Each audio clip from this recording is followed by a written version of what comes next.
to what it should be, back to her former glory. We thank the Lord at the founding of the country, how Samuel Adams said, this day we have put the true sovereign back on the throne of the United States. And he was referring not to King George or to George Washington, but to the Lord Jesus Christ. We pray these things in Jesus' name, amen. Amen. And we'll do the Pledge of Allegiance. Our flag is covered. We can do the 76 flag. Okay, we'll do that one. We pledge allegiance To the flag of the United States of America and to the republic for which it stands, one nation, under God, indivisible, with liberty and justice for all.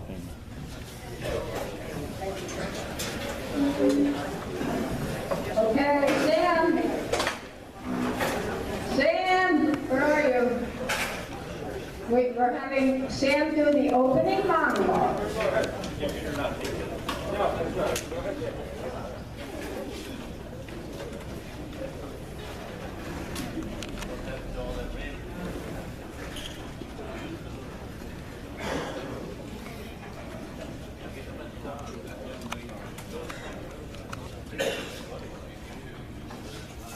Hi, folks. Welcome, everybody. Thank you for joining us tonight. We've got a great program set up for you. Things are a little sparse tonight as far as attendance. We have stiff competition. Commissioner Leinbach has a function going on right now. Has to do with redistricting 2021, I guess it is. However, it's their loss. As I said, we got a great program. We have two excellent speakers, which have been on our flyers, but we also have a special bonus. We have Dean Klopp will be speaking at the end. I'm not going to tell you what he's speaking about. I will tell you, you don't want to miss it. And it is not 76. And don't think of trying to sneak out early. You'll regret it. So please hang in to the end. Okay, just a reminder, our meetings are sanctuary for all legal gun owners, whether you carry or conceal, open carry or conceal. Everybody is welcome. Nobody will be arrested. Tell your friends, tell family. Tell them that we got free stuff here. That might encourage them as well. Okay? Actually, no, something serious. Oh, yes, and they are safe here. On to something really serious. Folks, if you own a firearm or consider purchasing one, you're taking on a huge responsibility. Not only to yourselves, but to all those around you. It is essential that you get proper training. Proper training by a certified instructor. Linda and I, and a couple others in this room, about a month or so ago, did a two-Saturday refresher course. And don't think that those of you who've had firearms for many, many years, you don't need one. In our class, we had some people that are my age who've been shooting since they were kids. And they felt that it was worthwhile to have that kind of class. So please consider that if you have a firearm. Also, I recommend that everybody that has a firearm has a concealed carry permit. Not for you to conceal carry necessarily, but the law itself, there's a lot of gray areas, particularly going from point A to point B. So if you have a concealed carry permit, it will cover you in some of those particular areas. So as I said, please consider having one. You'll hear more about this from Joshua Pritz I think we have him in November. Is that correct? Thank you.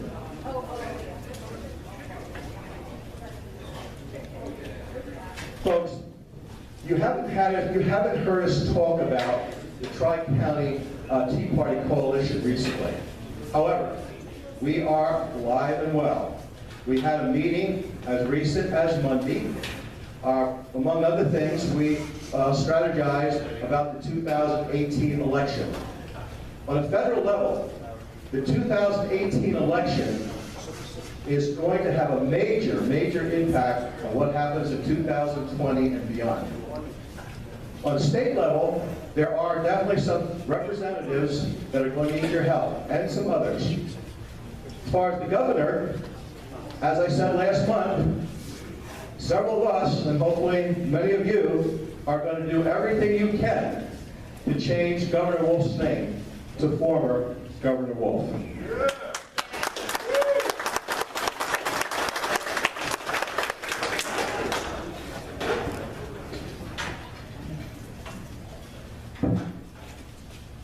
Now, regarding the Tri-County Tea Party Coalition, that consists of 6 of us from 4 groups and 3.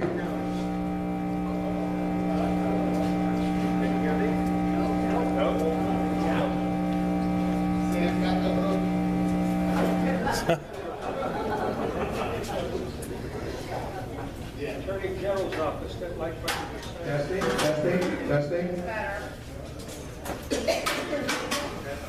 Testing, testing. Gotta use that. Okay?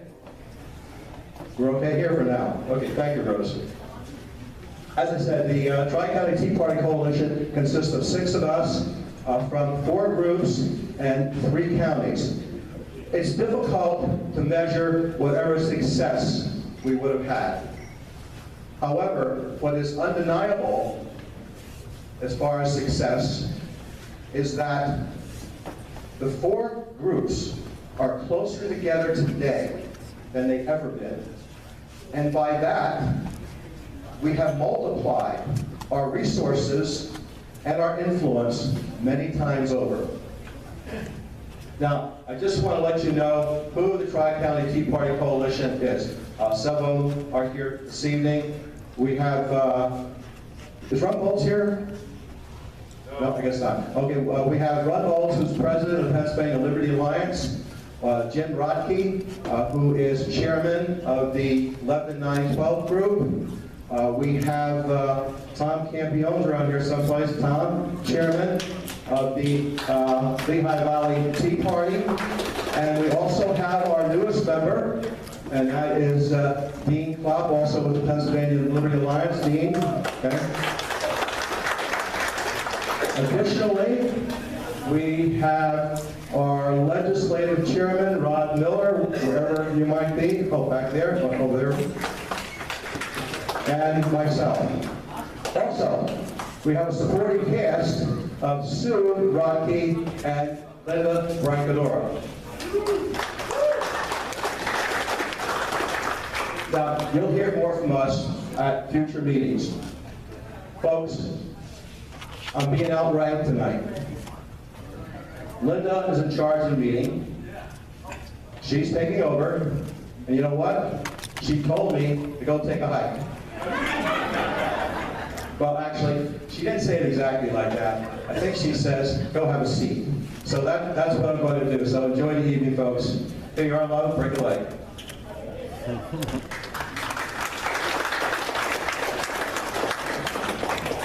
Carol is going to give us our education on the Constitution. It's hardly worth walking up here. They actually only gave me a minute. So I'm not doing my usual spiel. I just wanted to say, July's coming, very close. There's 2 important things happening in July. One of them, I'm sure everybody can tell me. Independence Day. Oh, he's ahead of me. Whoever said, July 4th, of course, that's our nation's birthday. 242 years and counting. And the other time is supposed to be July 1st, but that's a Sunday, so I don't think it's going to happen on the 1st. Does anybody know what that is? What happens on July 1st every year? School taxes. I didn't say it was a good thing. I said it was an important thing. You're getting your school taxes. That should remind you that we are fighting to get rid of them, and we are not going to quit until we are rid of them. That's all I have. Thank you, Karen. Okay, I have a few announcements today, and the first thing is we are slightly overbooked tonight, and we'd appreciate if all the speakers would adhere to their time and possibly cut some time if possible. Talk fast, I tell everybody. Speak fast. Also, the cards that we had on the chairs last month, the little Berks County Patriots business cards, I have more of those. I'd like to, you people to pass them out to everybody you know, people you don't know. And I have more back at the table. And I stick them everywhere, I do. In people's windshields and everywhere. Anyway, we have a couple new people here tonight. You want to stand up? Where are you? There we are. Thank you for coming. Thank you for coming.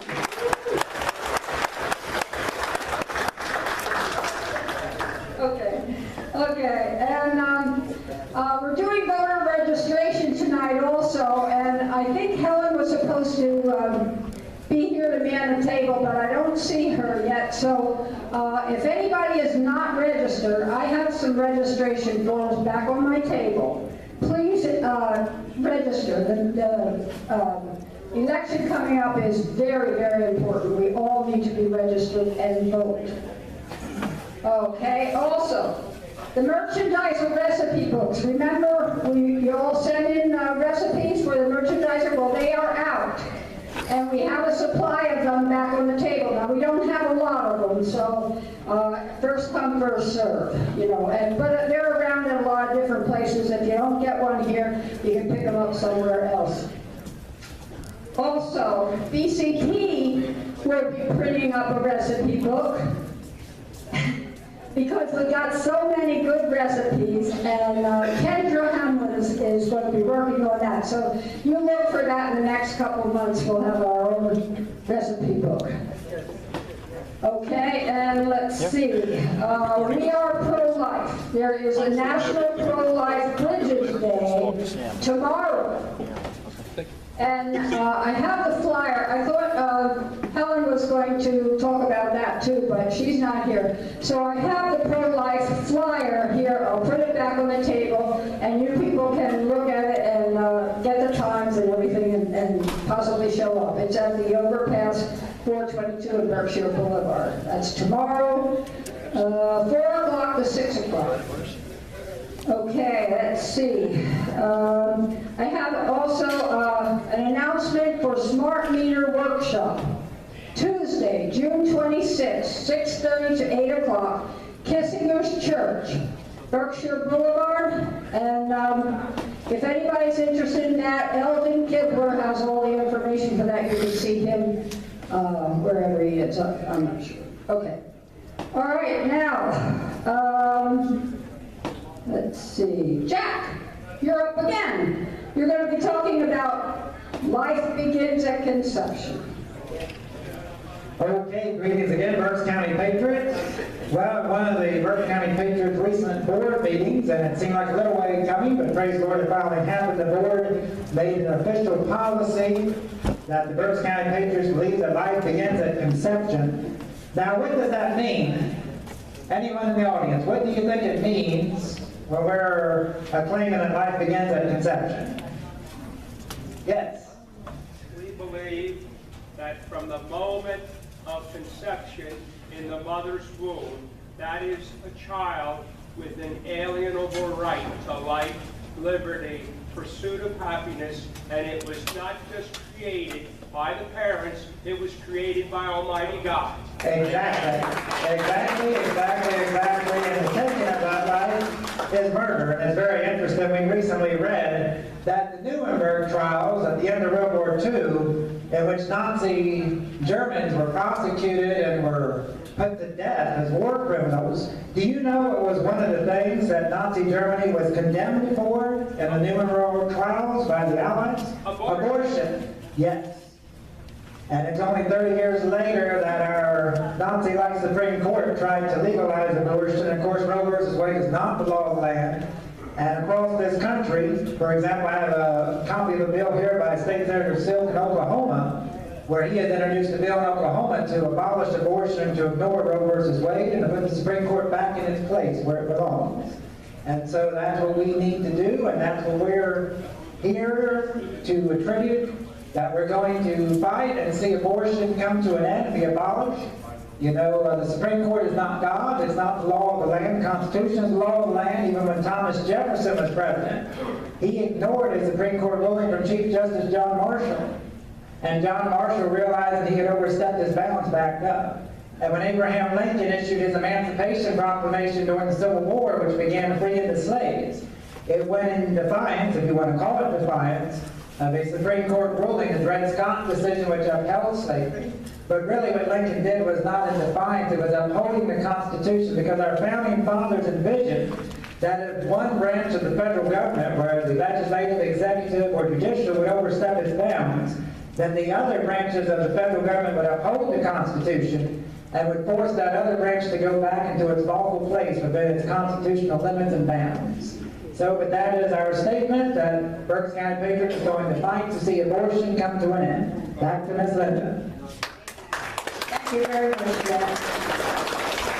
Now Julie is going to introduce our first speaker.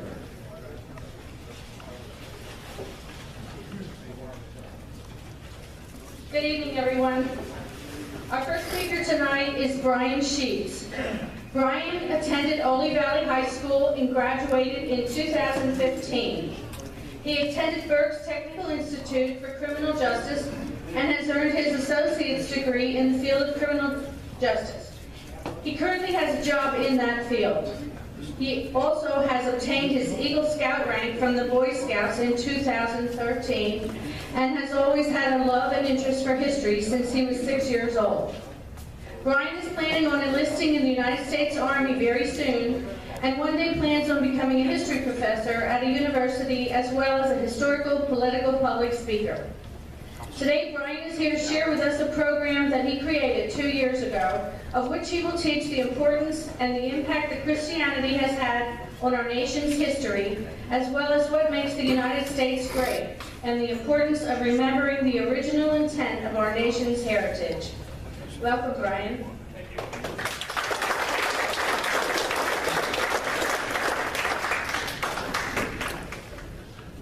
We'll just need a moment here to get everything set up. Yeah.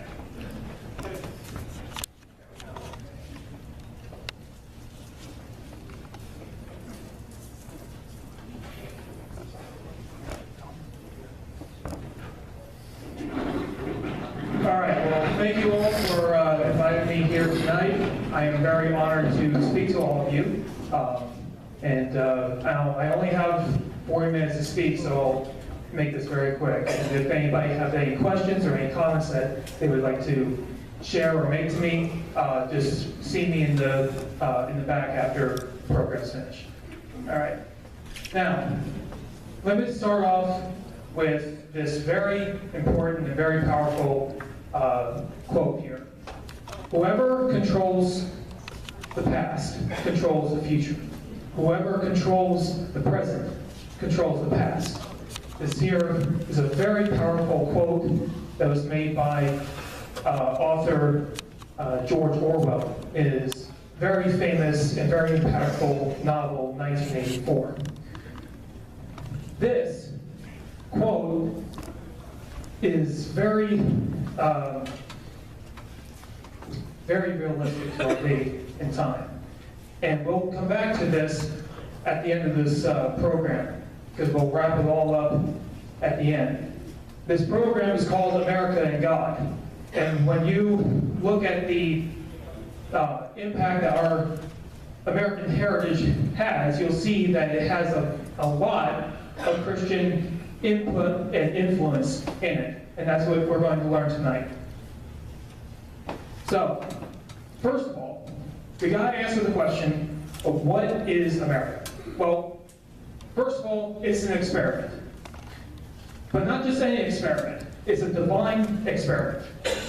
And this experiment, that a nation under his guidance and that will follow his laws could be a nation, or a society rather, that would be living in peace. And it has been that way for well over 200 years. Now, we are unique in that respect. No other country has the very things that we hold dear and makes us different from that, say, of Europe or Asia. I'll give you two examples of that. First, let's say a German comes from Germany, and he comes through and he becomes an American citizen, and he or she learns the culture, learns to speak the language, and lives here for the rest of their lives. What are they? They are no longer German. They are American, right? That's how the system goes. However, if you happen to think that when it's flipped the other way around, when an American goes to Germany and does the same exact thing, goes through the same exact process, they are not considered a German. They are just an American who just happens to live in Germany. Nowhere else in the world does that happen. A German cannot go to Russia and automatically become a Russian. So when a German comes to America, automatically, when they go through the process, they are now an American. They are no longer a German. Very unique in that factor, and nowhere else will you find that.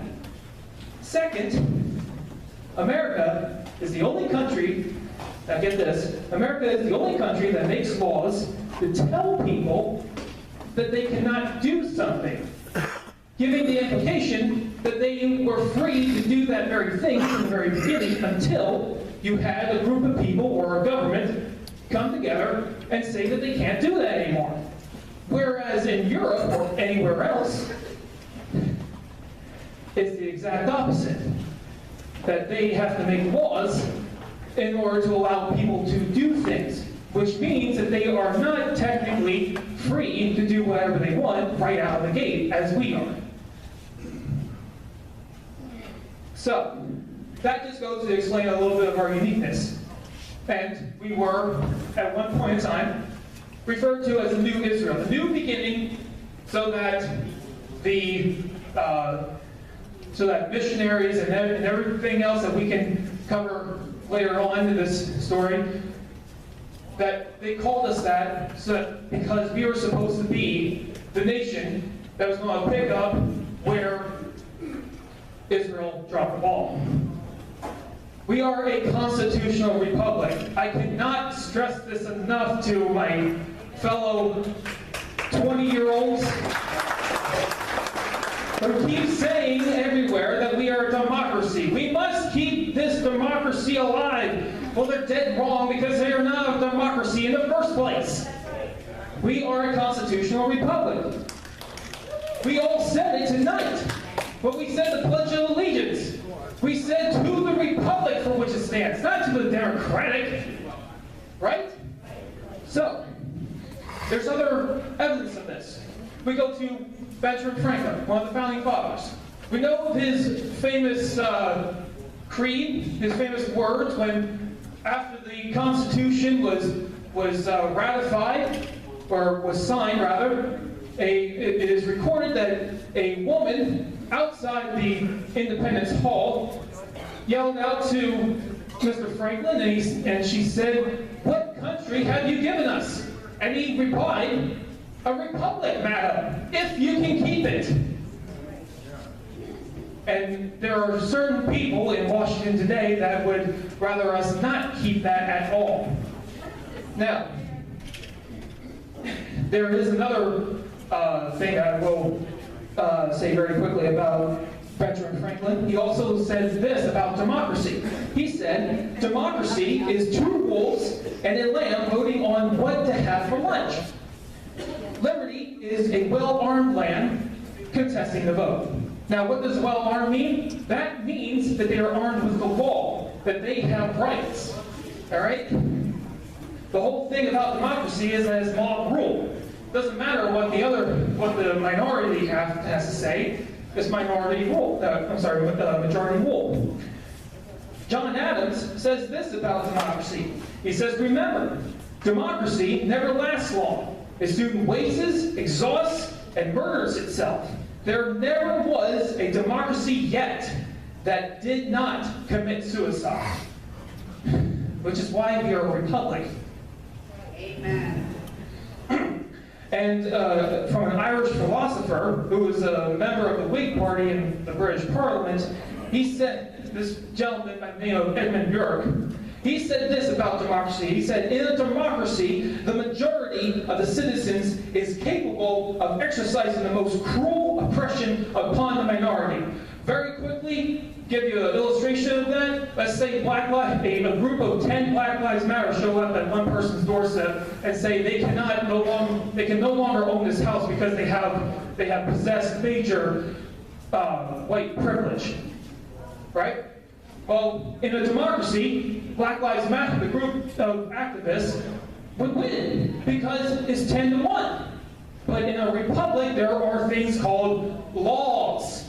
And with laws comes the Constitution and the Bill of Rights, which means that this one person now can defend their property and say, no, the law says I have a right to protect my property.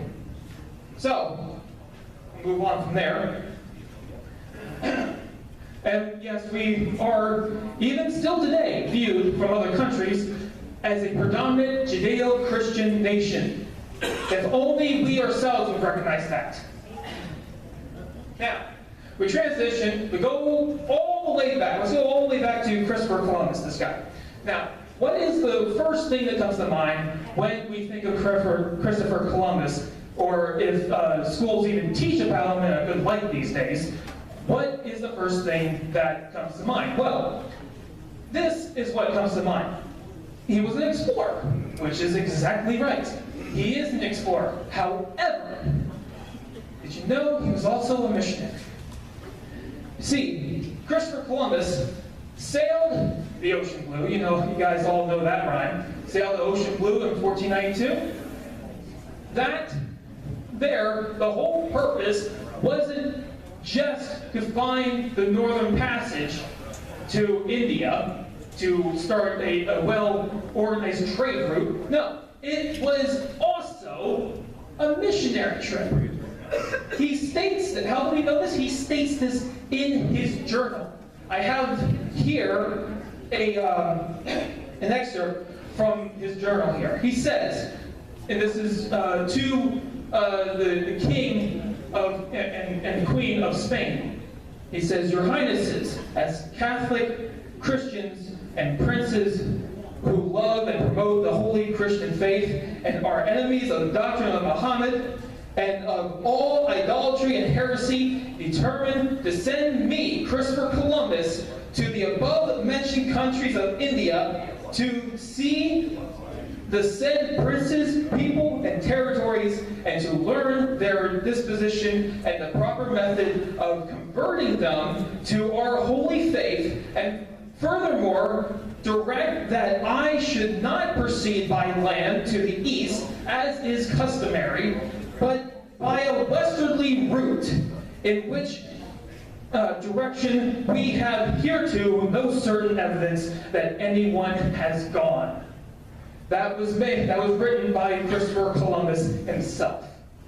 Now, Christopher Columbus would sail on his 3 ships, the Nina, the Pinta, the Santa Maria, and he would land in the Bahamas. And even though he never really once set foot on the continent of North America, instead he landed in the Bahamas, he was the one who opened the floodgates for the missionaries to come to the New World and to spread the gospel of Jesus Christ. Now, who answered the call? These people here were one of them.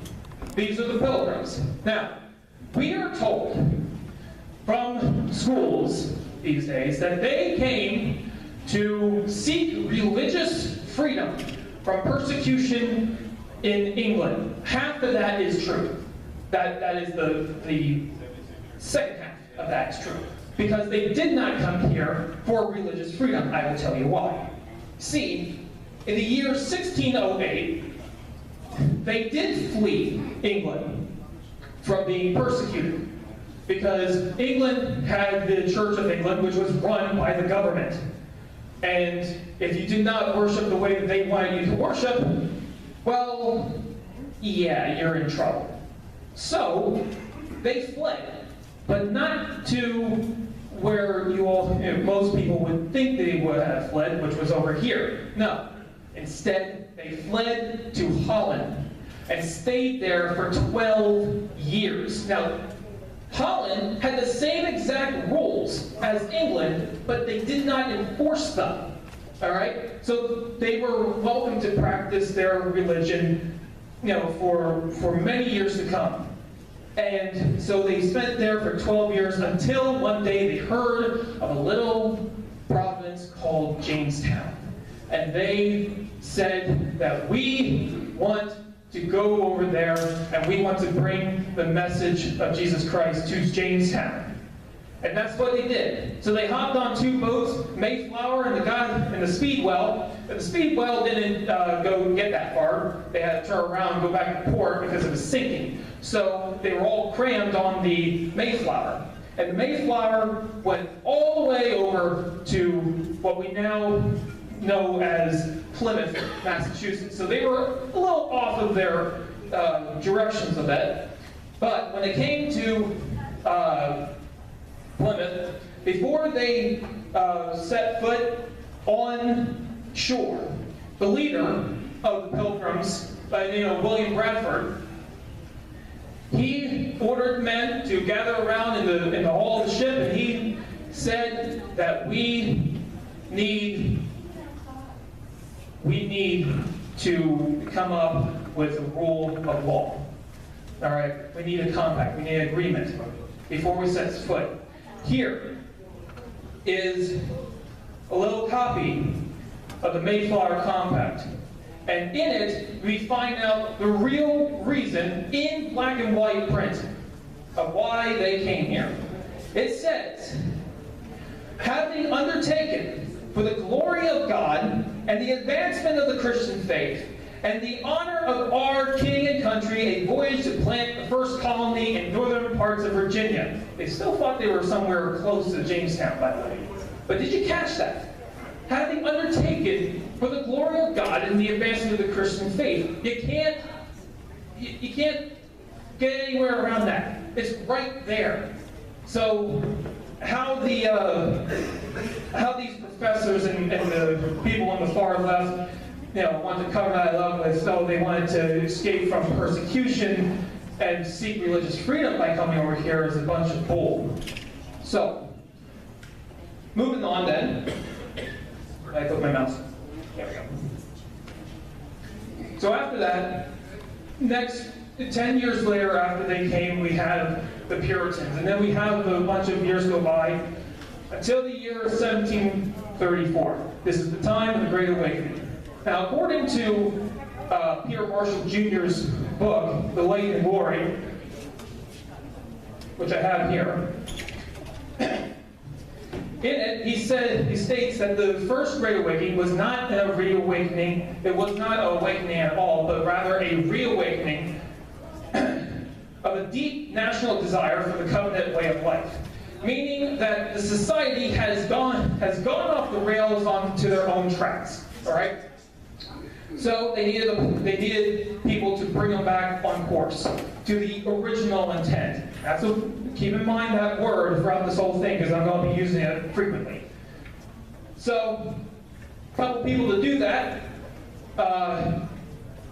was one minister by the name of Jonathan Edwards. You might know of his famous sermon called "Sinners at the Hands of an Angry God." Very powerful and brought a lot of souls back to the Christian faith. But he wasn't the only one that did this. He wasn't alone. There was another man, if you see that picture up there, he's the one on the pedestal up there. His name is George Whitefield. George Whitefield is regarded as one of the greatest evangelists ever to live in American history. Now, a little bit about George Whitefield.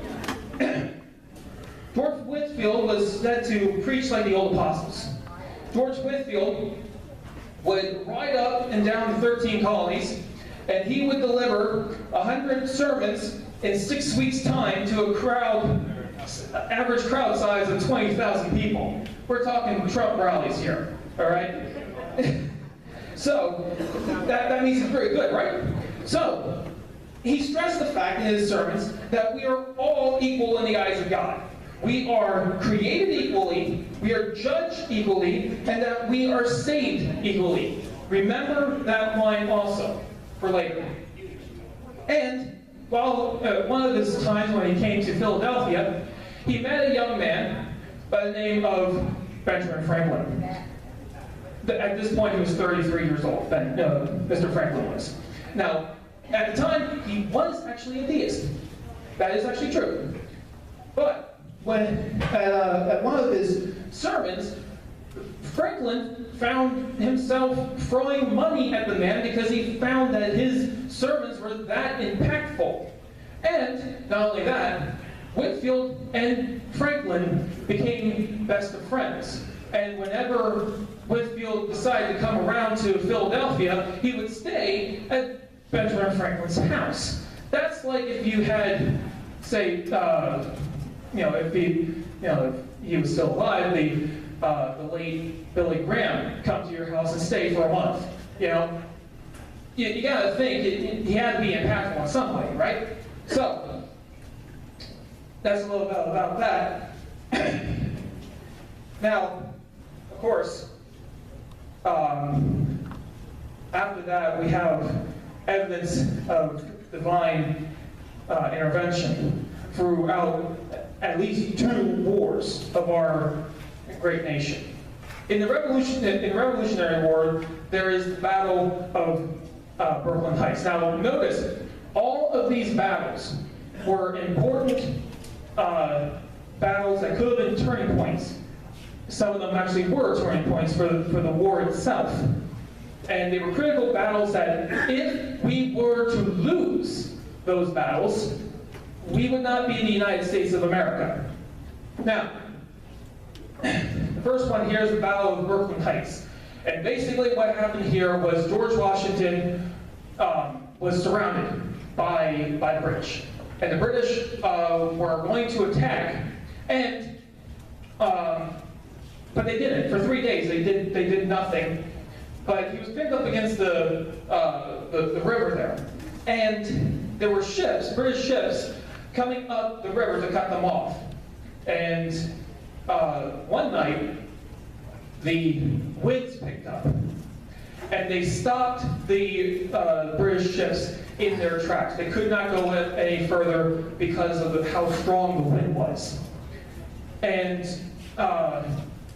during the night, to early morning, when the sun was rising, there was a thick fog came down over the land. This fog was so thick you could not see anything 5 feet in front of you. That thick. But Washington managed to gather all of his men, all of his materials, and roll across the river, and the fog never lifted until the last boat left the side of the river that the British occupied, and the British lost their chance to destroy Washington and his army that day. Now, talk about divine intervention right there, because who would have thought, I mean, it's no coincidence that these certain things happened at those right particular times. The next battle here really isn't much of a battle as far as guns, knives, and hand-to-hand combat, but it's rather a battle of survival. Valley Forge. All right, and the reason why I say that is because we could have been wiped out during that winter at Valley Forge. I mean, it was miserable. Most of the time, the men didn't have anything to eat. Their clothes were ragtagged, and they were bundled up in rags and garments, and they were eating, it was absolutely infested with disease. So, meanwhile, the British were comfortably freezing to death out in Valley Forge. But the optimism of the soldiers were still high. Take this, for instance, from an American soldier whose name has unfortunately been lost to history. He writes a letter to Congress stating, quote, "We are growing stronger every day while the enemy grows weaker. Our work is almost done, and with the assistance of heaven and the valor of our worthy general, George Washington, we shall soon drive these plunderers from our land." That's a lot to say when your men are freezing to death all around you. Now, interesting thing to point out, after the battle, after the winter at Valley Forge, never once did Washington's army ever lose a battle. They may have tied, but they won, but they never lost. It's very interesting that when they kept the faith in God, everything turned out to be even more prosperous than they could ever imagine. Now, moving on to the War of 1812, being very quickly here, we have the Battle of Washington, D.C. Some of you might know this story. The British came storming in, they burnt down the White House, they burnt down the Capitol building, and they were going to set fire to the rest of the town. Well, when they did that, a storm, not just any storm, but a hurricane, happened to be in the area and come across and put out the fires with its rain and wind. And just because it happened, there was a tornado that happened at the same exact time that the hurricane made landfall at Washington, D.C. And it was strong enough that it battered the British ships that were along the Potomac River, and at the same time, picked up cannons and threw them around like they were softballs. And unfortunately, a lot of British soldiers did lose their lives to that, but it was a fact that it was a defense, if you will, that God put up to save America from being absolutely vindicated. Now, the next one is at the Battle of Baltimore, and here, there's one thing to note, that as the Battle of Baltimore was going on, that at one point there was a cannonball that happened to be landed right where the ammunition stockpile was, and it was an explosive cannonball, and it was a dud. Do you think God's hand was on that fort that night if that happened? I think so. Next battle is the Battle of New Orleans, and this one's pretty simple. As the battle was going on, there was a contingent of the British Army that was supposed to go across the Mississippi River. Well, the river there was calm at first glance, but as they got to the middle of the river to take an artillery position on the other side of the river that was raining American lead balls down the British lines, when they got to the midpoint of the river's current suddenly, like that, sped up, and they were washed downstream for several miles, to the point of where they were useless in the combat. So that's just some evidence of divine protection on this nation, because every single one of these battles was a turning point for the wars and saved us as a nation. Now, let's go back to the founding fathers here. And I want to make a disclaimer for this one here. I am not saying that all of these men that I'm about to show you here were born again Christians. We don't know that. But they at least had one thing in common. They held with very high regard Christian values. The first one up here is John Jay. If anybody knows of John Jay, well then you're very smart. The rest of you, I'll educate you. John Jay was the first appointed Supreme Chief Justice to the Supreme Court of the United States. He says, his quote here, he says, "Providence has given to our people the choice of their rulers, and it is the duty as well as the privilege and interest of our Christian nation to select and prefer Christians for their rulers." Now, as you can see here, the next person up here is Benjamin Franklin. We're going to get back to him a little bit here. Next is Patrick Henry. We know for a fact so far, from his documents and diaries and journals, that he was not a Christian. He was what we would classify as an atheist. However, it is interesting to point out that an atheist said this: "It cannot be emphasized too strongly or too often that this great nation was founded not by religionists, but by Christians. Not on a religion, but on the gospel of Jesus Christ." You would not hear that from any of the atheists today. Or at least you would hear it from a very small group. Now, next person up here is that of James Madison. James Madison said this: "We have staked the whole future of American civilization not upon the power of government, far from it. We have staked the future of all of our political institutions upon the capacity of each and all of us to govern ourselves according to the 10 Commandments of God." That is very, very true, and I'll later bring that back up towards the end of this program. Next here is Thomas Jefferson. Now, Thomas Jefferson has two quotes up here. First off, what's the one thing that we hear from everybody today about Thomas Jefferson? At least from the far left. That he's a bigot, he's a racist, he's a slave owner, and on and on and on and on, right? Well, interesting enough, he says this in regards to that. He says, "My views are the result of a life of inquiry and reflection, and very different from the anti-Christian system inputted to me by those who know nothing of my opinion. To the corruption of Christianity I am indeed opposed to, but not to the genuine precepts of Jesus himself. I am a Christian in the only sense in which he wished anyone to be, sincerely attached to his doctrines in preference to all others." Now, the left won't allow you to hear that anymore, right?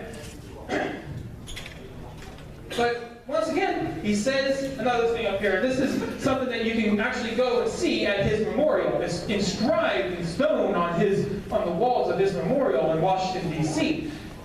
And it says, "We who gave us life gave us liberty.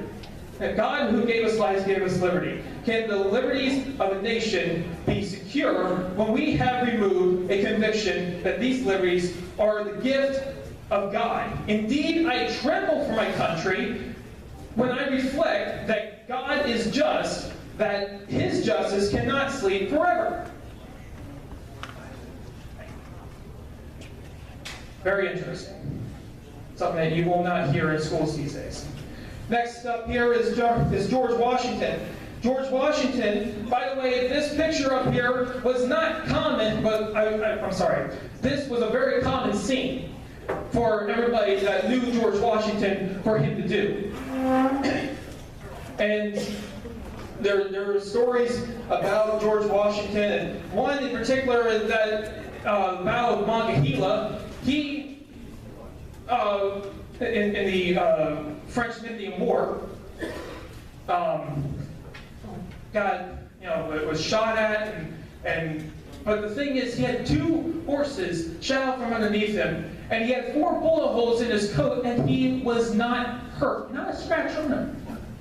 He even came across the very Indian the earthquake chief that ordered his men to fire on him, and he said, we could not believe, I'm paraphrasing here, but we could not believe that you wouldn't die. We're trained crack marksmen, and yet you didn't die.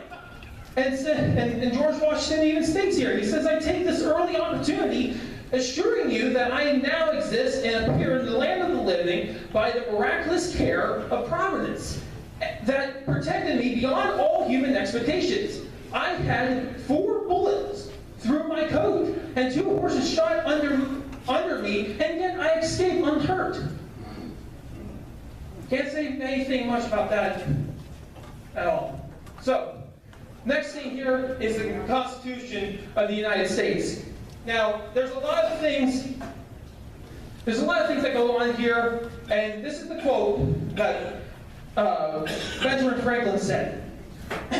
He said, in the beginning of the contest with Britain, when we were sensible of danger, we had daily prayers in this room for divine protection. Our prayers, sir, he was talking to George Washington at this point, were heard, and they were graciously answered. All of us who were engaged in the struggle must have observed frequent instances of superintending Providence in our favor, and or do we imagine we no longer need his assistance?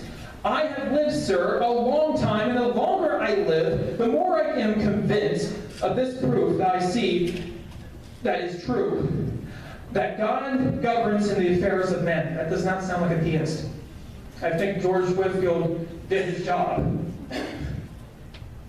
He continues and says, I therefore beg leave to move that henceforth prayers employing the assistance of heaven and its blessings are in our deliberation be held in this assembly every morning before we proceed to business. And that is exactly what has been going on in our country's capital ever since then. It's just that these days it's more diverse, whatever that means. Now, I got to move really fast here. Now, here's something very, very interesting. This is, ladies and gentlemen, this is the heart and core of this program. We are exceptional to the world. That does not mean that we are better than the world. We are different. We are unique. And it states it right here in our Declaration of Independence. First, we hold these truths to be self-evident, that all men are created equal. Remember that? Amen. That they are endowed by their Creator. Government acknowledges that there is a divine Creator. The far left would have a hissy fit over this because they believe that the government is their God. Right? Number 2. With certain unalienable rights, that among these are life, liberty, and the pursuit of happiness. Government acknowledges that certain rights come from the Creator. Now, number 3, that to secure these rights, governments are instituted among men. Government acknowledges its primary purpose to protect these rights. Number 4, to which the laws of nature and of nature's God entitles them. There are a fixed moral law. Now, I wish I had time to explain this to you all, but I'm pretty sure you guys get the gist of this. And number 5 is very, very simple. Deriving that their just powers from the consent of the government. There is the consent of the government there. Number 5. However, if we take away the top 3 here, number 4 is non-existent, so therefore number 5 cannot exist as well. We need the top 3 here to exist in order for there to be moral law and to be consent from the government. Now, there's a second Great Awakening here. Very self-explanatory if anybody knows the Second Great Awakening. Here, I will read off 2 quotes very quickly.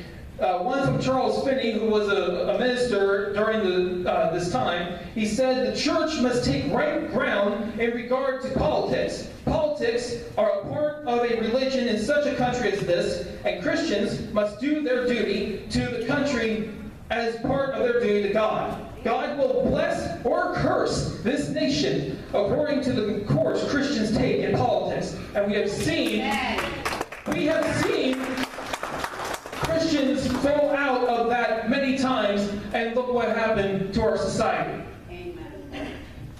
Another man by the name of Alexis de Tocqueville, a Frenchman, who wrote this book here, Democracy in America, he states this: the safeguard of morality is religion, and morality is the best security of law as well as the surest pledge of freedom.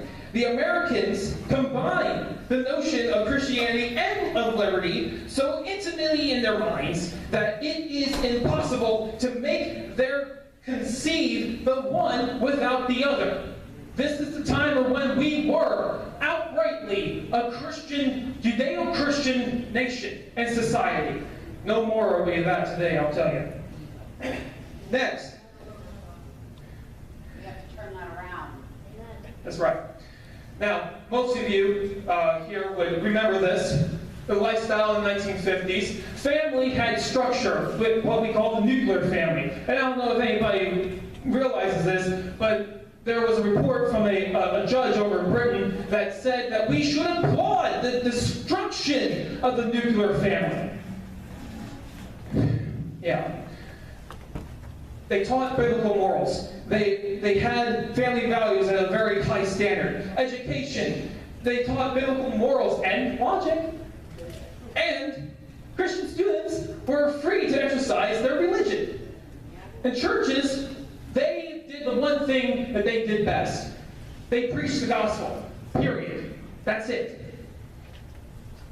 Now, a lot has changed since then. And that comes from this point. And I'll close with these last few slides. The year 1962, the Supreme Court case of Engel versus Vittle. The issue here was whether school-sponsored non-denominational prayer in public schools violated the Establishment Clause of the First Amendment. Unfortunately, 8-1 said yes.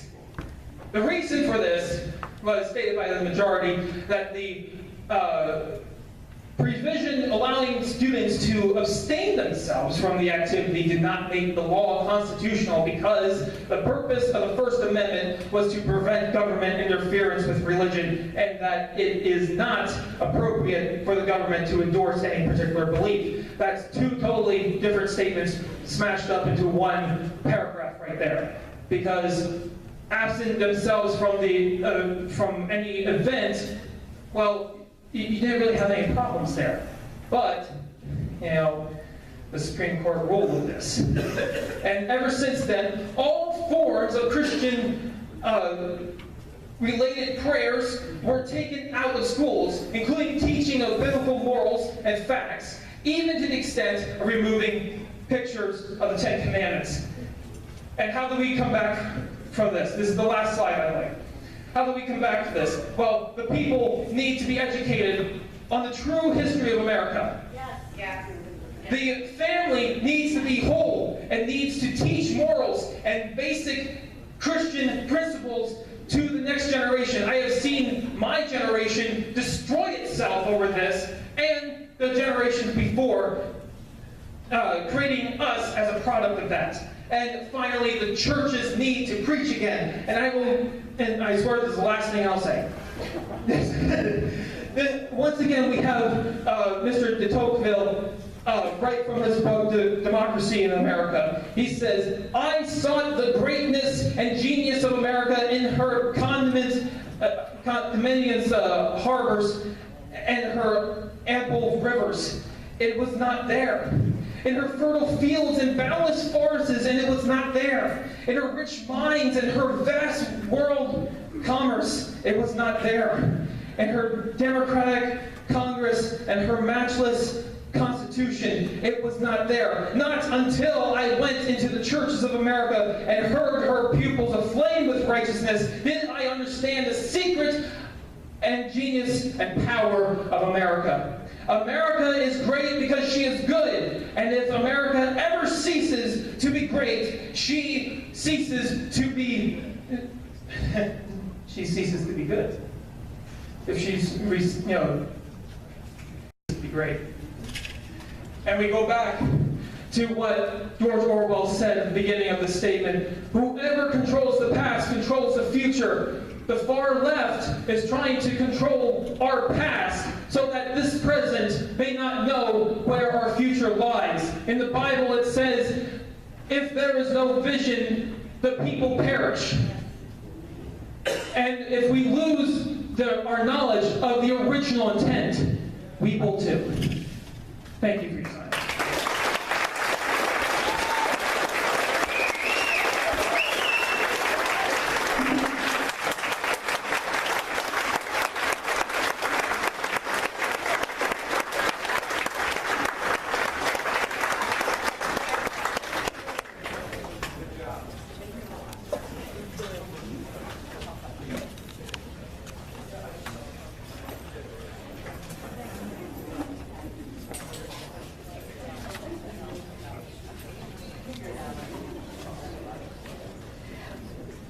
Well, that was exciting and invigorating, and so much enthusiasm from the young gentleman that we haven't seen for a while. A lot of young people come out and speak. That was great. Thank you so much, Bryan. Our next speaker is...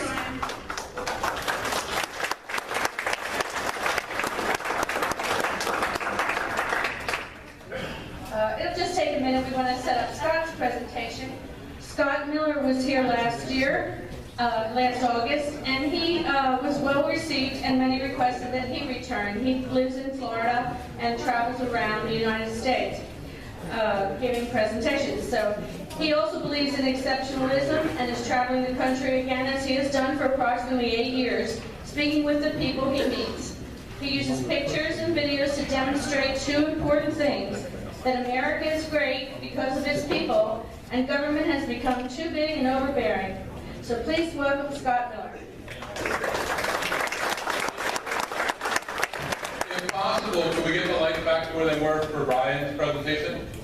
And I got to tell you guys, I'm all over the country, and you don't get enough young people that get what this country is all about, and that is so refreshing to hear Bryan speak. Oh my God. I wish my kids could have been here to see that. But that was phenomenal. Thank you, Bryan. Really, thank you. A couple of housekeeping things. Last time I was here, I had a clipboard in my hand and I left it here. Somebody found it and mailed it to me back in Florida. Whoever that was, thank you, first off. Secondly, because somebody made sure to remind me to bring the clipboard with me this time. Something else, if I don't say now, I know I'm going to forget it. I just want to tell you guys before I forget. America is as free as we are today because one way or another, our best, the best of the best in this country have gravitated towards the military and have fought to protect our freedom. And if I don't say it early, I get caught up again. But to all you ladies and gentlemen out there, thank you guys from the bottom of my heart. And my family appreciates you. Thank you. I have a laptop that's about as old as my t-shirt brand, so it wouldn't have worked, but Bryan's helping me by allowing me to use the equipment. Thank you, Bryan. And what I have is a little different. What I like to call my presentation is American Exceptionalism Today. Because 8 years ago, I wouldn't have given a presentation on this. I didn't understand this. But literally, for about 8 years, I live in Florida. I've got an American-made t-shirt brand. I sell at fairs and festivals. Our mottos, the two biggest ones we started from the beginning were, is we the people, not you the government. And never apologize for being American. So I'm at gun shows, I'm at county fairs, I'm at country music festivals, I'm at Tea Party rallies and huge rallies, and I'm where the Patriots are, is the way I like to put it. So I always surround myself with the coolest of people. And what I like to do when I speak is I just try to give a snapshot to remind you guys what it is that makes America great. Because it isn't anything happening in Washington, D.C., it isn't our politicians, it's our people. And if we don't constantly remind ourselves what it is that makes us exceptional, then we're going to lose it. And if I ever have the opportunity to remind other people of this, I try to take advantage of that opportunity. And to me, the best way to do that isn't by telling you what I think, it's by showing you the people that I've met and the things that I've seen. So I was really fortunate enough to be here last fall, and the last minute a congressman came and spoke, and I had technical difficulties a little bit then too, but you guys gave me a brief window to speak, and I spoke just briefly of the first time that I decided to sell shirts, and I'll just recap in case anybody missed it, so I'll make it brief.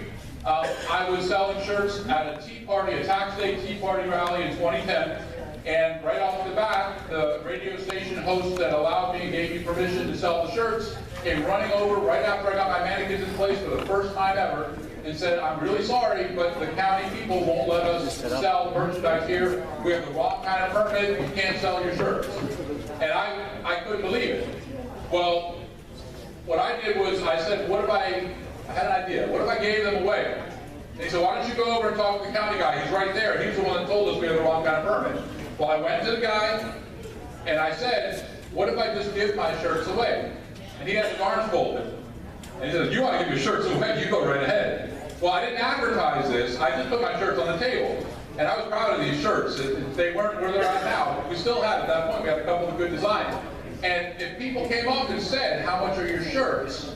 then I would say, "Listen, I'm not allowed to sell them, but if I give you the shirt, will you mail me the money?" And that day, I ended up giving away 43 shirts, and I got money for 42 of them in the mail. And that was the original Tea Party. That's when all of this began, was back then. So, and two of the people, one sent an extra $5, another sent an extra $10, and both of them wrote notes on there that said, "Just in case anybody forgets to mail you the money, I wanted to give you a little extra."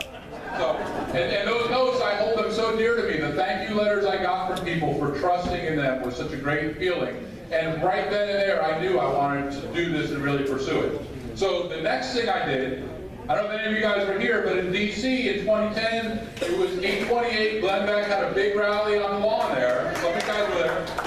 A lot of you guys were there.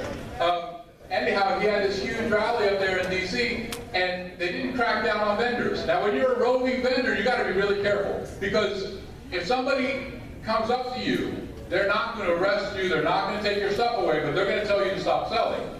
And then you got a major decision to make, because if you don't stop selling, the second time isn't so pleasant. And I drove up from Florida.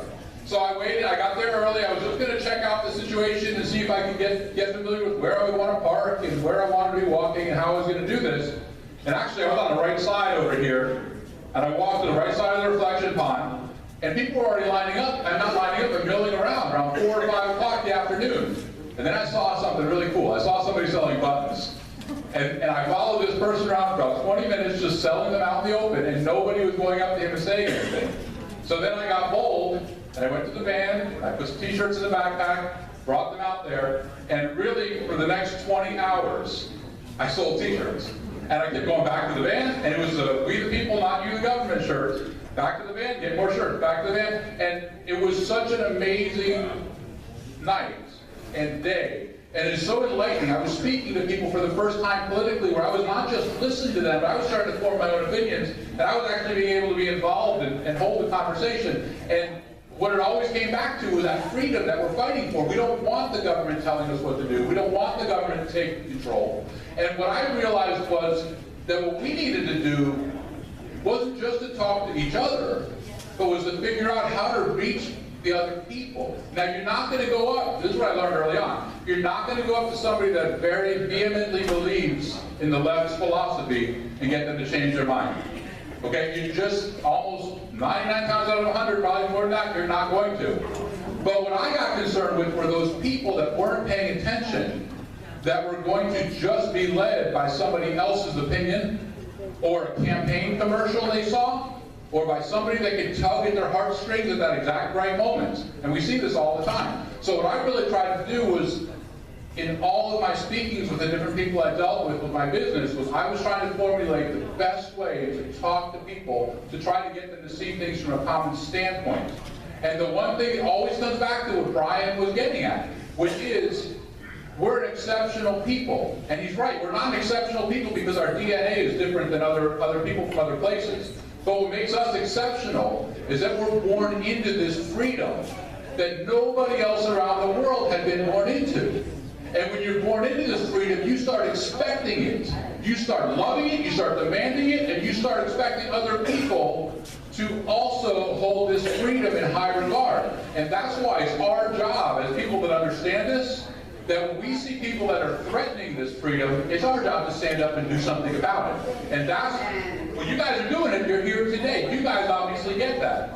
I got to tell you, there's a lot of Tea Parties around the country. I helped form a Tea Party in Central Florida called the South Lake 912. And I was there probably from the second meeting on as we were planning different things out. I worked with some great people, and I felt like we did a lot of really good things. But in 2012, when Romney lost that election, within 6 months it disbanded. And when you start looking around the rest of the country, there are a lot of groups that are like that. But the ideas and the philosophies are still in those people's heads. And still obviously in your heads here in this part of Pennsylvania. So what I try to do is, like I said, show different stories, tell different things, remind you guys why we're great. Now I've got some stories that remind you why we're great, and they also show you some of the threats that are to it. Now I'm just going to kind of go through this. First of all, when you're at an American-made t-shirt booth, you meet some pretty cool people. And some of them show up in different states. This was in Iowa. Here he goes again in Ohio. And here he was back down. Actually, this one in Ohio. The last one was from Florida. That's at the Ohio State Fair. But Abe Lincoln kept showing up everywhere I went. I'm going to try to get out of the way, so I'm going to come over here. Okay? There's a country music festival I was at. All kinds of patriotic people at country music festivals. You never know who you're going to run into at a biker rally. Love that guy. Jake and Elwood. I always thought that Elwood was a little taller than Jake, but I might have had it wrong. This guy, homie, don't play that. I don't know why I just thought that was funny. Politically incorrect and extremely proud of it.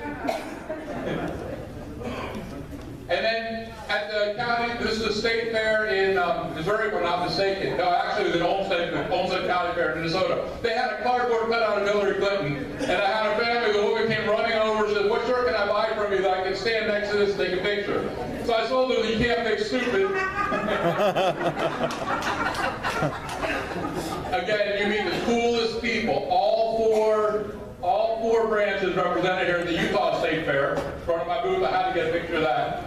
Now, back in the late 60s and early 70s, these two women told me that when there were all kinds of bad things happening at the airport, and our troops were coming back to town, coming back from overseas, and getting cursed at and yelled at and spat on, these two women were there whenever they had free time thanking our soldiers.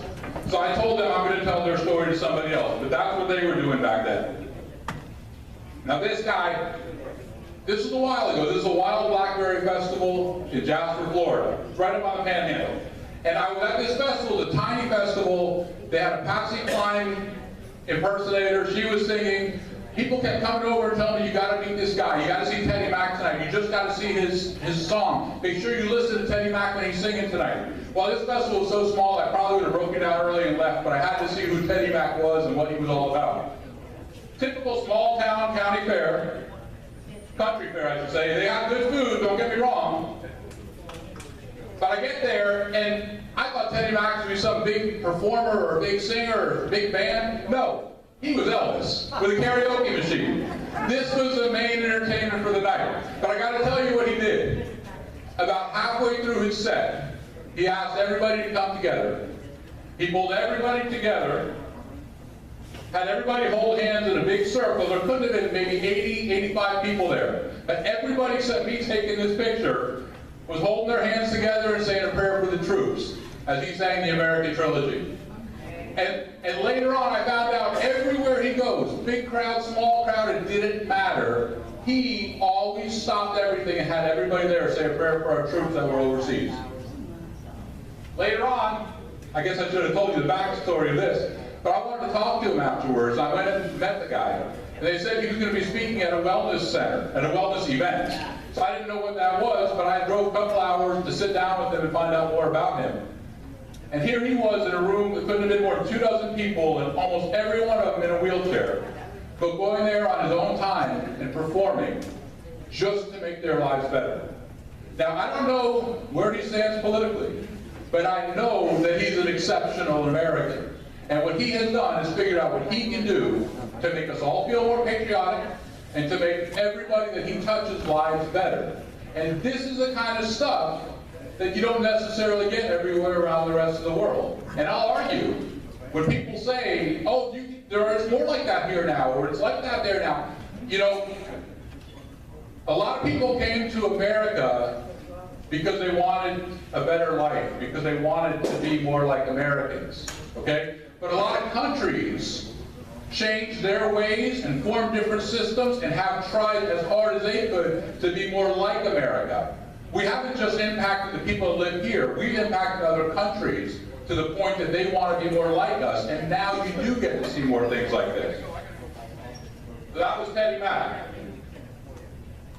Again, he's thanking every veteran in the house as he's singing to them. Oh, the video does work. Oh, I'm sorry, the video works, I don't have the audio.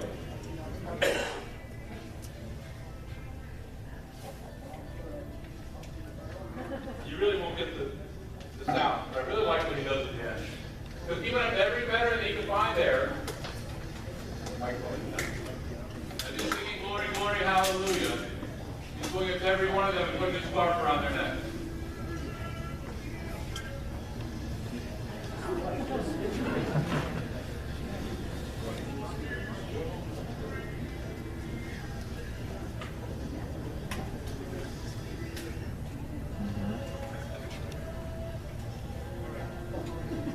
He had such an impact on everybody in that room. And I can only imagine how many hundreds of times this guy probably did stuff like this. No, I'm not sure how to advance it to the next. The space bar?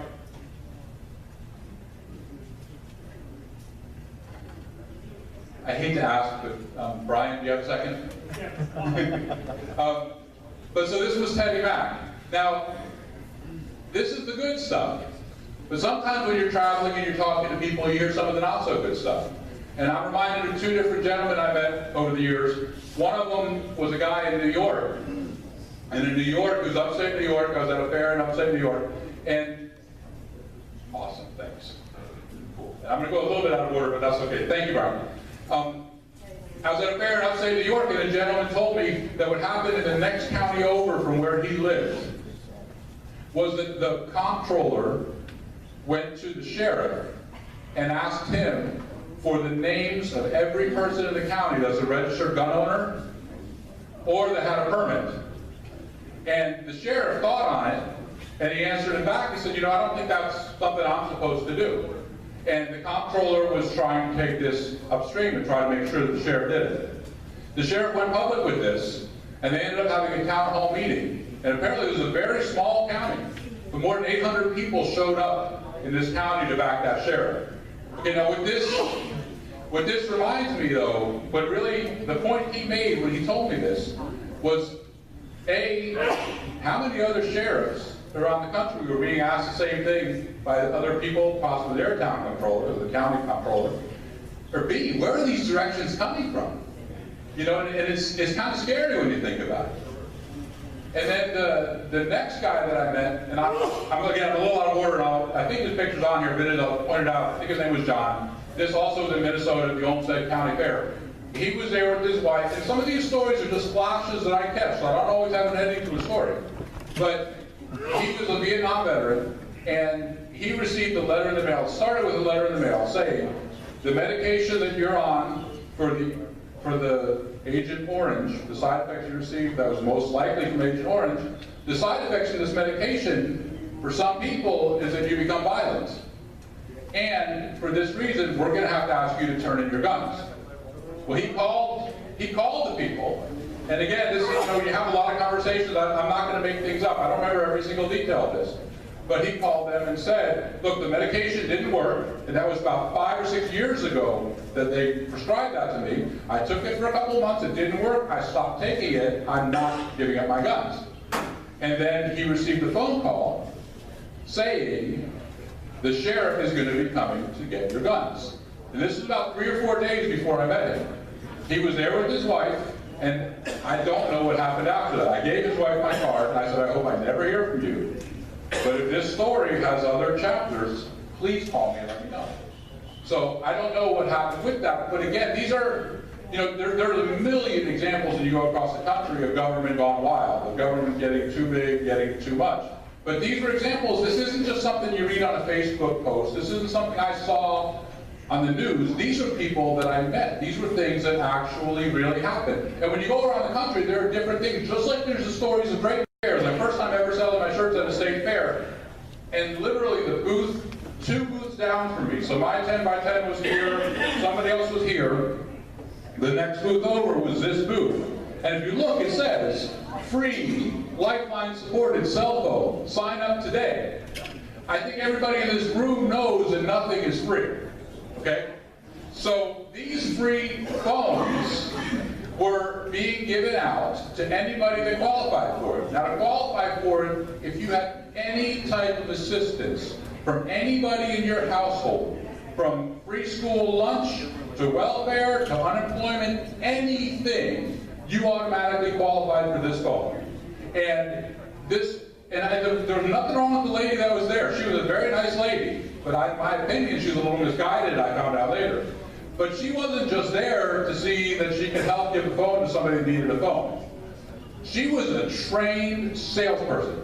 When people were walking by her booth, she was pulling them over and showing them how easy it is that they probably qualified for one of these free phones. Now, this was in probably about 2011. So these were flip phones. But anybody, again, one per household. But she was pulling people in and showing them how they qualified for a phone. And the second day of the fair, I heard her telling the neighbor between us, look, I have to run and pick somebody up from the airport. Please watch my booth for me. There are 6,000 phones here. She came to this fair to give out 6,000 government-assisted phones to a fair that cost $7 to get in and $10 to park. People were walking around with arms full of bags. This huge expo center as big as this entire farmer's market here. A huge expo center of nothing but places that you could shop. It was a neat, cool place to be. But people were walking around with bags and bags of merchandise and walking up to her and then walking out with bags and bags and a phone. So again, what I heard her saying when somebody mentioned, you know, these aren't really free, somebody is paying for these. This guy came over, officially U.S. taxpayer, on his house. And he was the one. He said to her, these aren't free. Nothing is free. And she said, sir, you should be happy that you're in a position to help people less fortunate than you.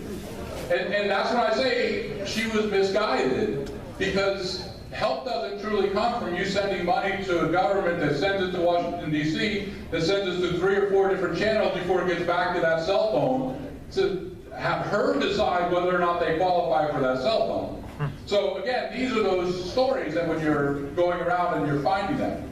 The one other quick story I'll mention on this note, I was at the Arkansas State Fair, and they had a booth there where they had a ballot initiative, and they were trying to get people to sign for this, and it seemed like a good idea. They had a law they were trying to pass that would make it, see, in Arkansas they had term limits on their state representatives. And after 2 terms, you couldn't be a senator anymore. You couldn't be a congressman anymore. Sounds good. Yeah, yay. So what they were trying to do was to make it so what was happening was that every one of them, almost to a man or a woman, when they got out of that legislative position, almost all of them became lobbyists. It just naturally, boom, now I'm a lobbyist, I'm making more money than I was before, I'm using all my connections. Well, they were trying to pass, bipartisan, they were trying to pass and sign this ballot initiative that was going to make it so that there had to be a cooling off period. I think it was 2 years. That once you left that legislative position, once you left the representative position, you couldn't become a lobbyist. Well, they did that, and they actually had, it might not have been a ballot initiative, it actually might have been a bill that they were trying to get support for. But the bill that the politicians, and this is where the bipartisan comes in, that both worked on writing, put that in there, there would be 2 years. But in the fine print, they also put in that now it's 3 terms, not 2 terms. And that's the kind of stuff that you see, and I'm telling you, if you talk to people around the country, everywhere you look, there's different examples. Sometimes your Second Amendment, sometimes your schools, sometimes your First Amendment, but everywhere you look, sometimes your rainwater. And it's different everywhere. I guess if any one place had all these things happening, people would jump up and shout. But instead, they're caging. And that's the nature of our government. That's the nature of our understanding in America, is that man can't handle power. So my message is, you guys know this, put people in office that understand this and want the government to have less power. The sad thing is that we've all seen that even the best of them usually come around and they start getting more and more power hungry, which is why we've got to vote them out when we need to. Okay, a couple more stories. I don't want to go a little too far. Now, these two folks, I'm so proud of this. These were some of our shirts they were wearing here. Every 4th of July, they always wear matching t-shirts. This year's 4th of July, they wore a couple of ours. Look how serious they are about this. I love this stuff.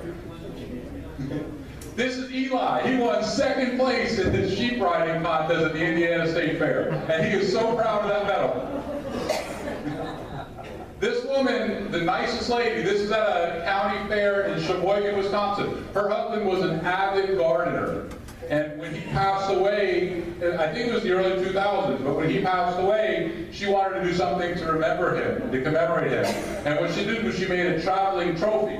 And that trophy there, every year, whoever wins this award, she has their name printed up, and she awards them the trophy, and they get to take it home and keep it for a year. So this was her, that before she gave it, whoever, I think it was cauliflower, but whoever won it for this year, before she gave it to them. She was so nice about it. I asked her if she could send me more info on it, and I gave her my email address, and she said, "What's this? What's your address?" So I gave her my address, and she mailed me a whole packet all about this.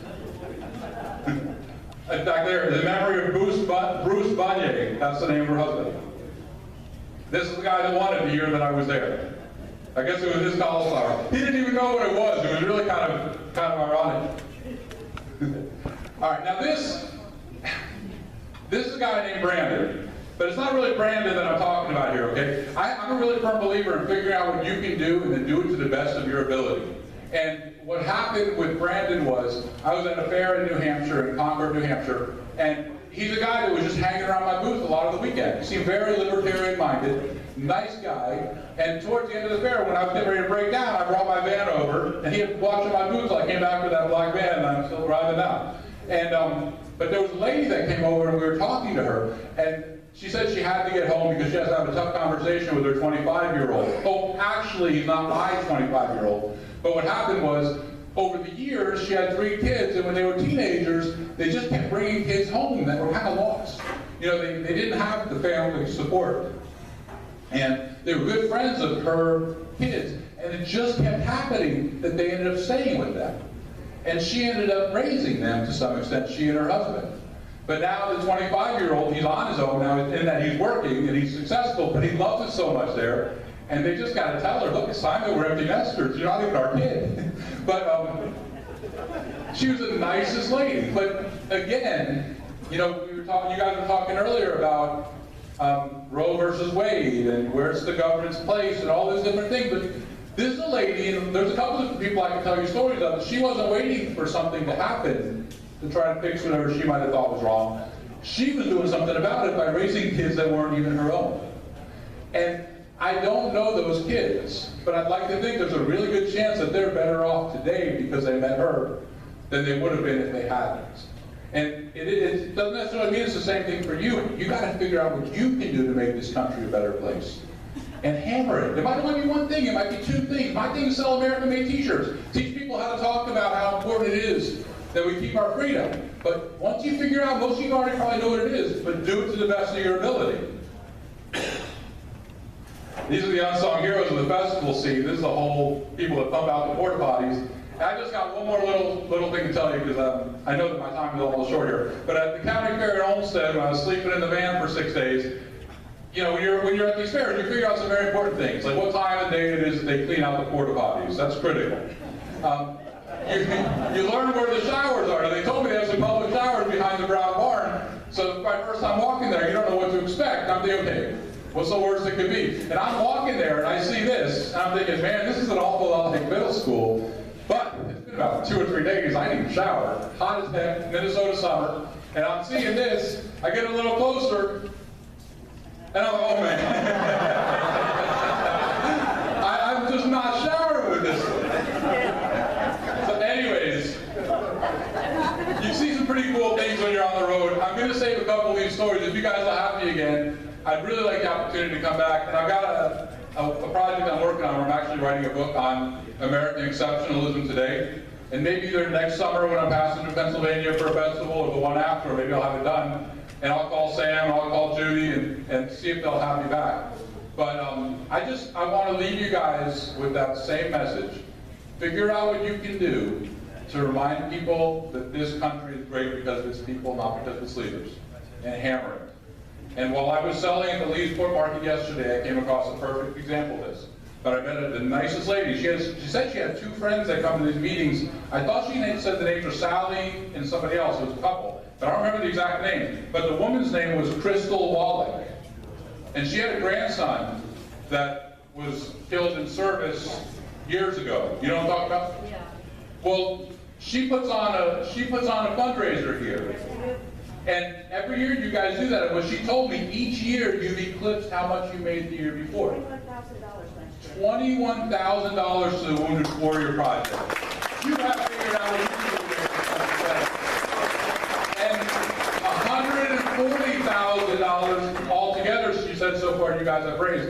And I'm just trying to point out to you that this stuff isn't just in Minnesota or New York or Kentucky. It happens everywhere, and it happens because we have the freedom to go out and live our lives as Americans. So I saw somebody, I'm at a festival today, my daughter's watching the booth for me while I'm here, we're in Mechanicsburg also. I saw somebody wearing a shirt today that said, have you gone out and American today? Like this. That's pretty good. And everybody might have a different definition of what that is. But it's very clear to me what Crystal and to you what that is. And I just want to thank you. I think that's phenomenal. Thank you. Okay. Again, thank you guys so much for your time. It would be really much fun if I had somebody to go tell these stories to every once in a while. Thanks. I got my clipboard. Scott, thank you so much. It makes me feel very good knowing that the America that I grew up in and love is still out there somewhere. Let's just hope that we can keep it and expand upon it. Also, I want to mention Bryan Sheetz. Bryan, where's Bryan? Bryan, you did fantastic. I just wish there were thousands of you out there. And Bryan's father is here. Where's Carl? Come up here. Carl, I just wanted to say, I know you're very proud of your son. Whatever you did the right thing, so we want to thank you so much. I just want to shake your hand personally. Thank you. Thank you, guys.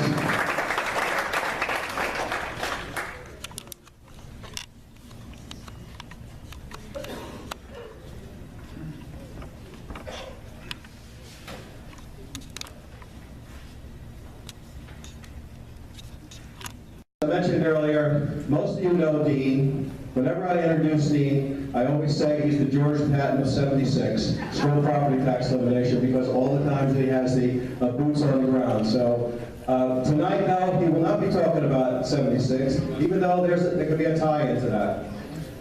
We had the primary on May 13th. I think that was the date, May 15th, not sure exact date. At that particular election, there was also the GOP State Committee election, and I'm proud to announce that Dean won his election. So, Dean, congratulations again.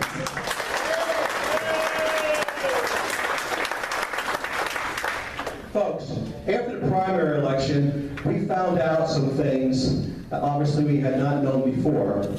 And it's important that we pass that on to all of you, so share this information so you can make a judgment call on your own. There also has been rumors and gossips that has not been helpful. And hopefully the information that Dean will present will put those rumors and gossips to rest and clear the picture and make a better and hopeful picture, for all of us. So I'm going to give the mic to Dean. Now, Dean has handouts which we're going to pass around for you to take home.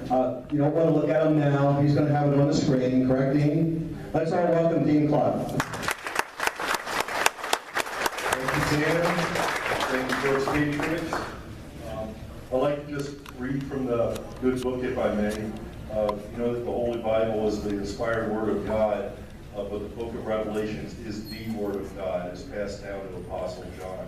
And I'd just like to read from Revelation chapter 2, the letter to Ephesus, and I think this will set the tone for what I'm about to share with you. These are the words of him who holds the 7 stars in his right hand and walks among the 7 golden lampstands. I know your deeds, your hard work, and your perseverance. I know that you cannot tolerate wicked people, that you have tested those who claim to be apostles but are not, and have found them false. You have persevered and have endured hardships for my name, and have not grown weary. Yet I hold this against you. You have forsaken the love you had at first.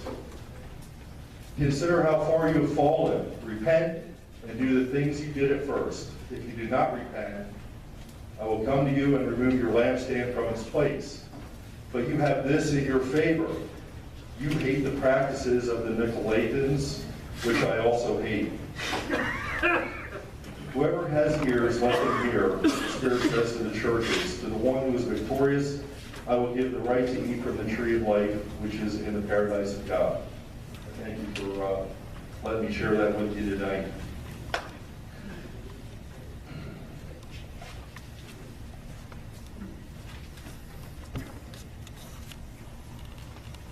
Folks, I'm here as a Berks Patriot tonight. I'm also a member of the Pennsylvania Liberty Alliance. I'm very proud of that.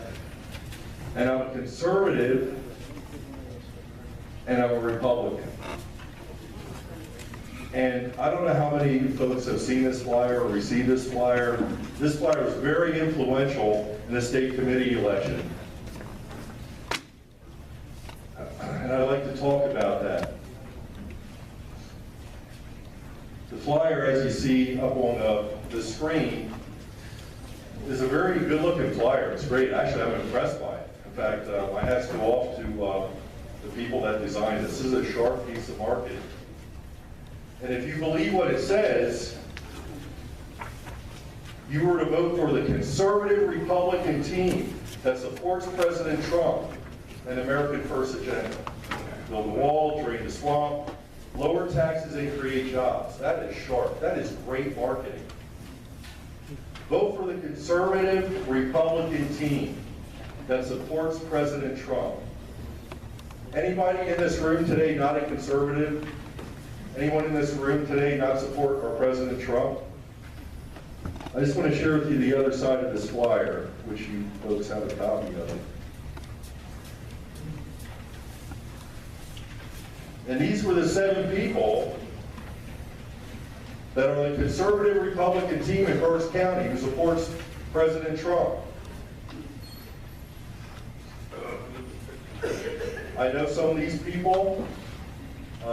I had the opportunity to spend about 12 hours with Joe Ruderow 4 years ago when I was helping Ken Norton in his campaign.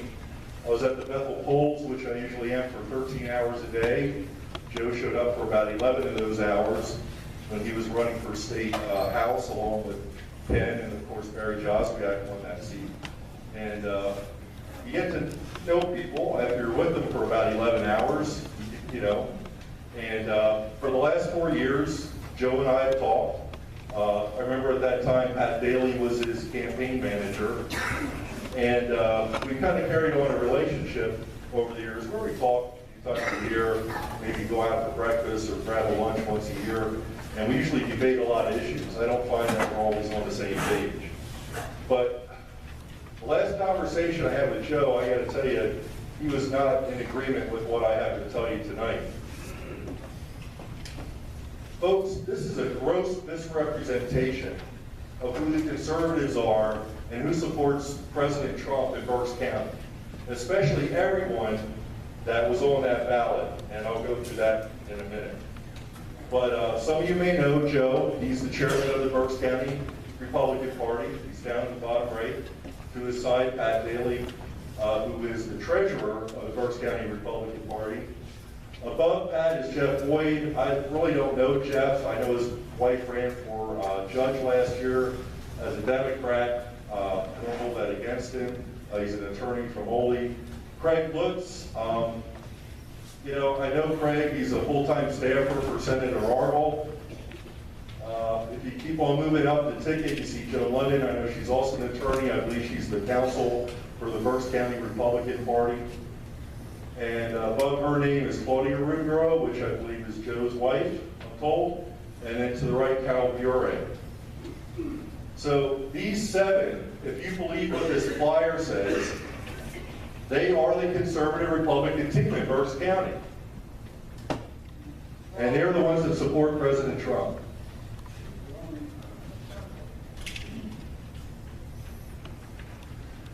I took this is a screenshot. This was the night of the election, or the next morning, off the Berks County website. And you can actually see the results of the election.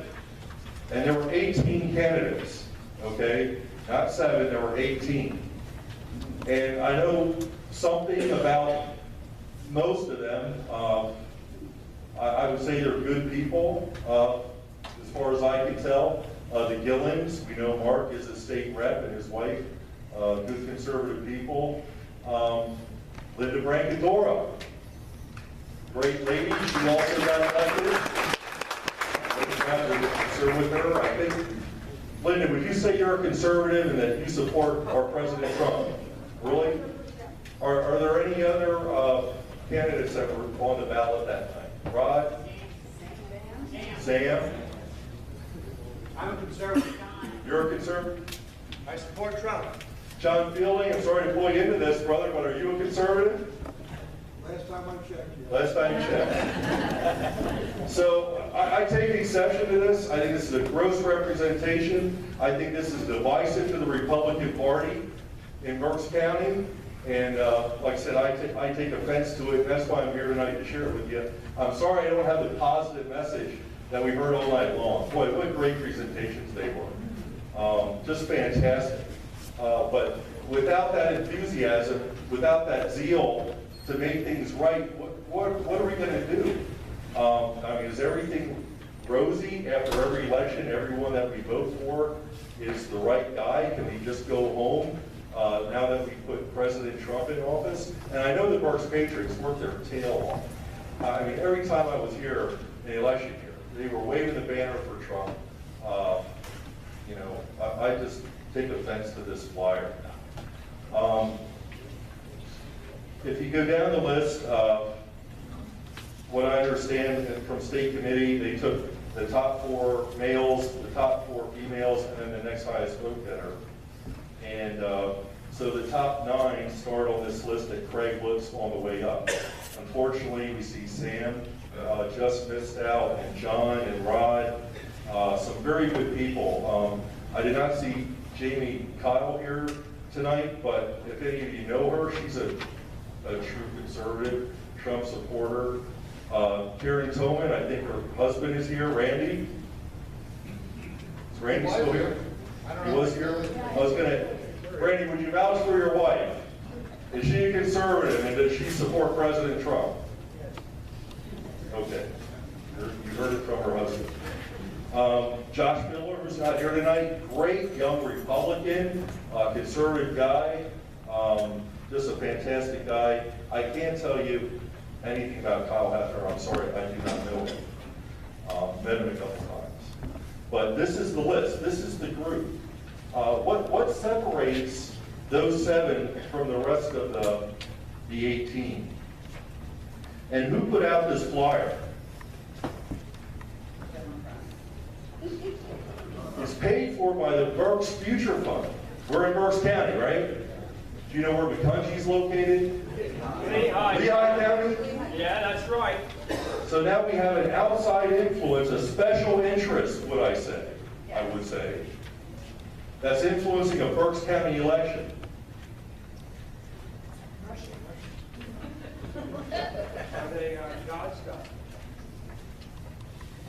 Sorry, I wanted to say that for last.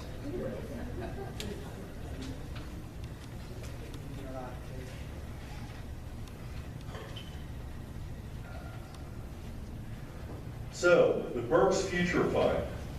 They're the ones who paid for this flyer. So I got to thinking, you know, this just got under my skin for the last month and a half. This has just been eating me up. So I started doing some research, and you know what? It's not that hard to do this research.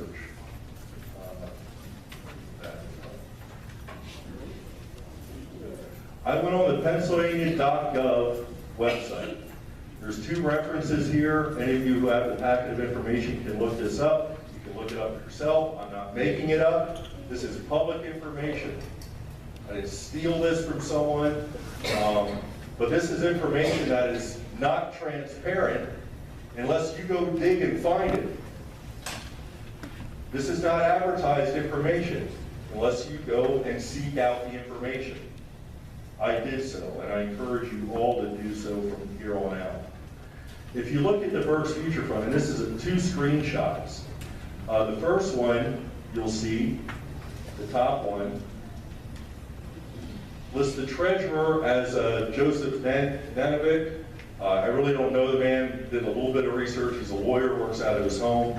For some reason, he doesn't carry liability insurance. I don't know, I'm just throwing that out there. And the chairperson for that organization who helped found it in October 26th of last year is Pat Daly. Pat Daly is also listed on this flyer. Now, as of a couple weeks ago, you can scroll down. Actually, I just found this information out yesterday. There's been a little change in the chairperson. And as of June 2nd, Pat Daly is inactive, so he is, I guess, no longer involved directly, at least, with the Berks Future Fund. So I'm just pointing some facts out to you folks at this point. But once again, pa.gov, you can look it up online. Go to the finance reports, campaign finance reports, and you can plug in any candidate, any political action committee, and you can see where all their money comes from and where all their money is being spent. It's there in black and white, it's public information. So let's get to some of that. There were 3 cycles this year for contributions. I hope you can see this. At the top of the page, Berks Future Fund, again in McCungy, and on March 26th of this year, they received their first monetary donation, $2,500. If we scroll down,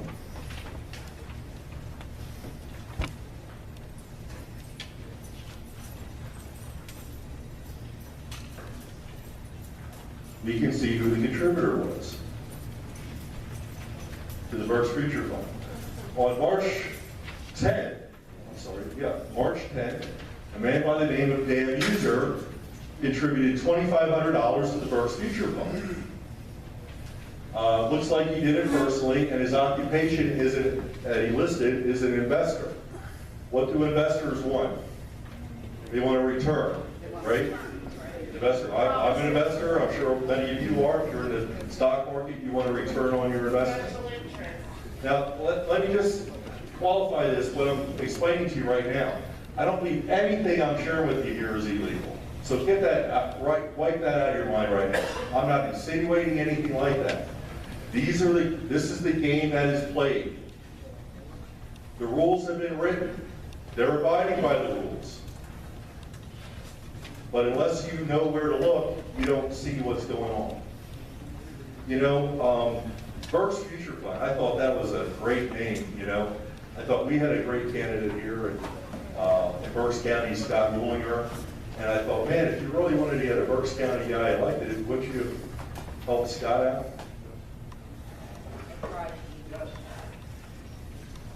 So that's cycle 1.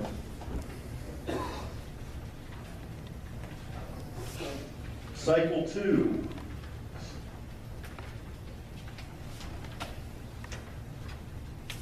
This looks like it is from March 22nd, 27th to April 30th. They carried their balance forward to $2,500, and they gained another $4,000 and spent $1,922 and some odd cents. So if we scroll down once again,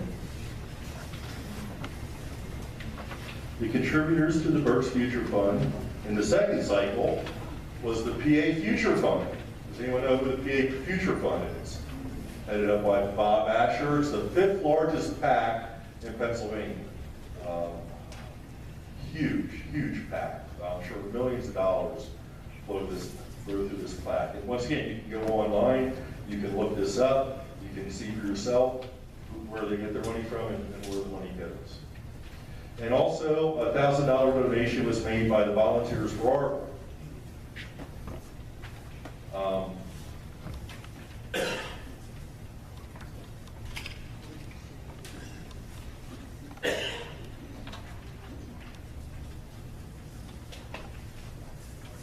Expenditures, which I believe is the flyer that I just shared with you. The expenditures are to a notary service, another notary service, U.S. Postal Service, and then $1,910 to Red Shed Research, which is located in Shoemakersville. Red Shed Research. Does anyone know who runs Red Shed Research? I didn't know. I didn't know. Same address. Patrick Haley? Yeah. Okay.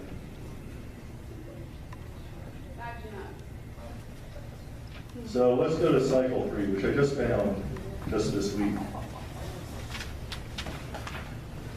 And I actually found a mistake on their report. I'm very, very proud of that. My numbers guy, you know?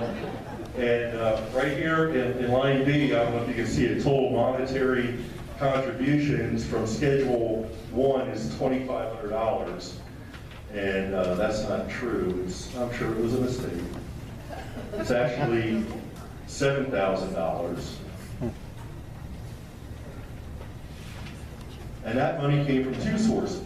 BPAC, I really don't know anything about it, but once again, a special interest outside influence in Chester County.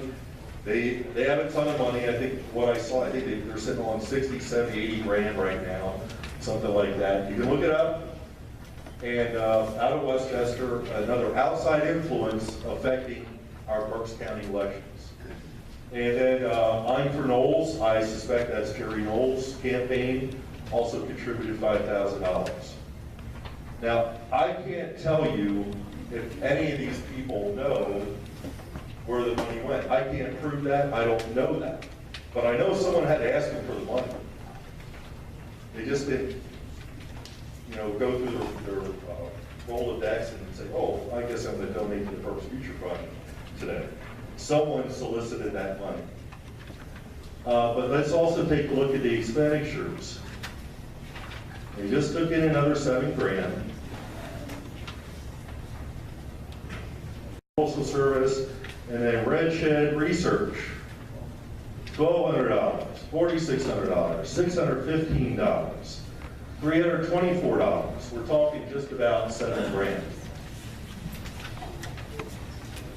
Okay, which one of those is the printer? Pardon me? Which one of those is the printer? The printer, you meaning the flyer? Just read expenditures. Somebody had to pay the printer. You already read the postage that mailed it. Who? Well, I don't. Where did the money go to print? That's my question. Their name To print what, sir?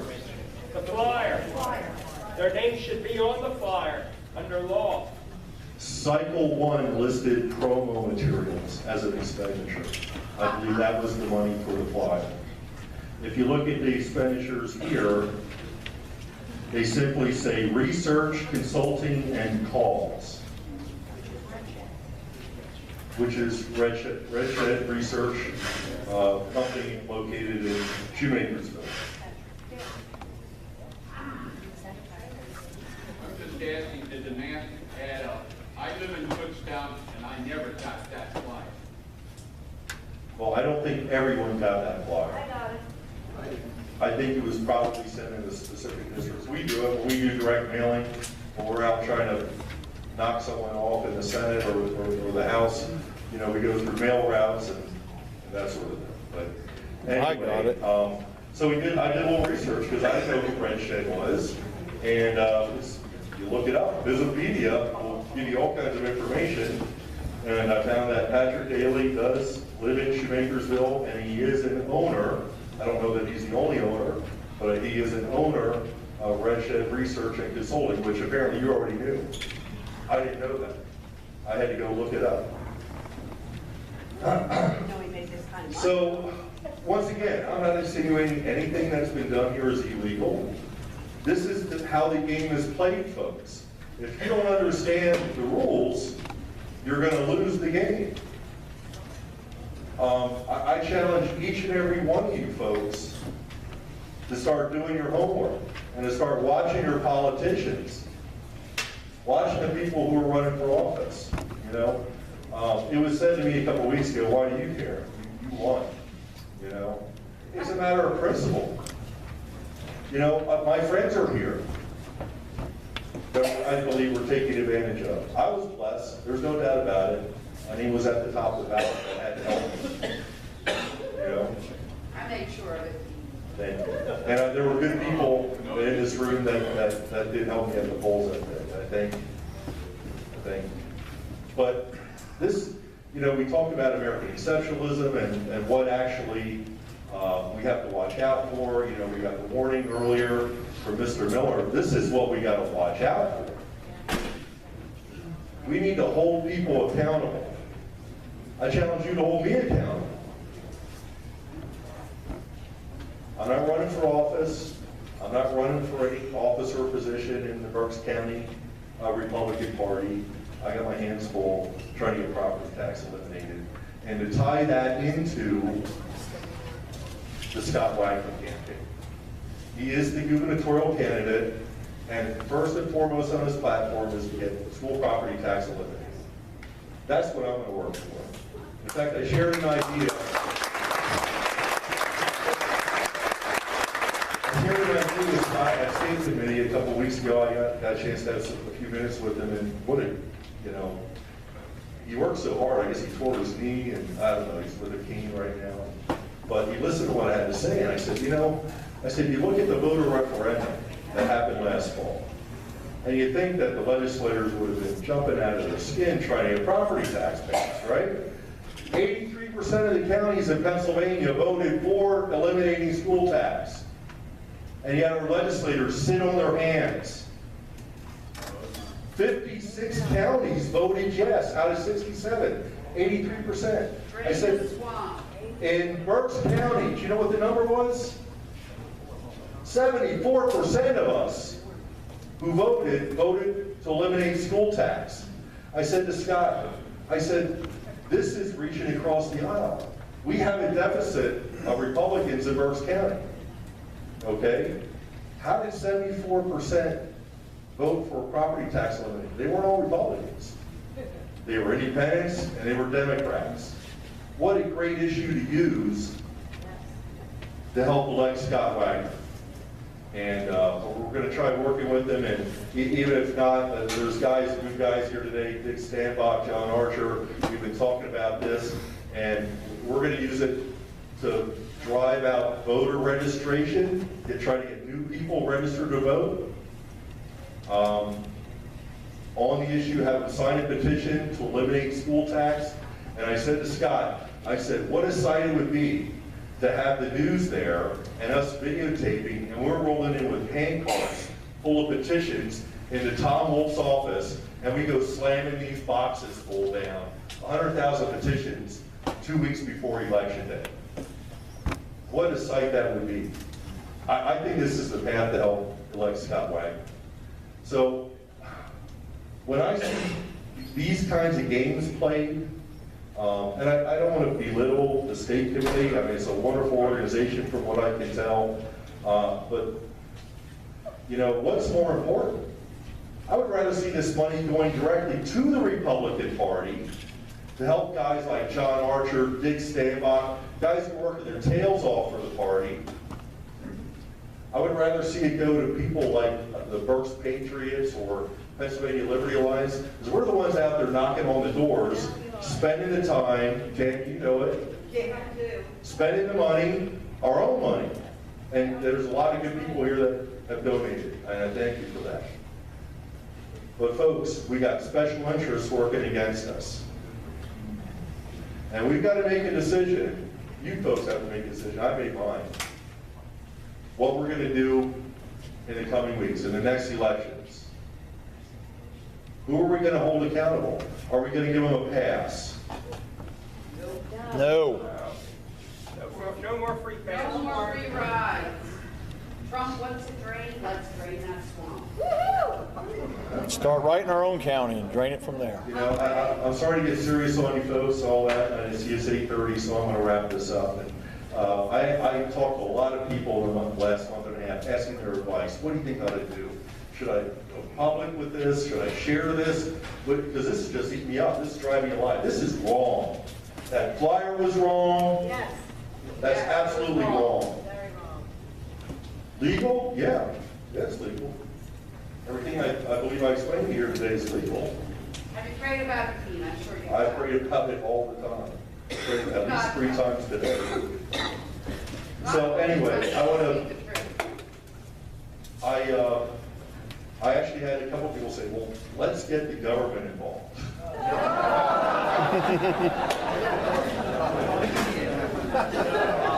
They already are. That's my answer.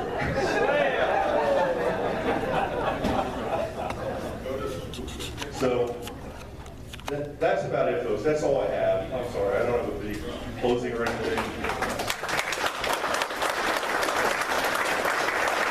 Sam Rohrer was pushing the 76, and that time was called something else. In fact, Ed Edner and I wrote an article regarding the Republican Party and why they left the mainstream Republicans.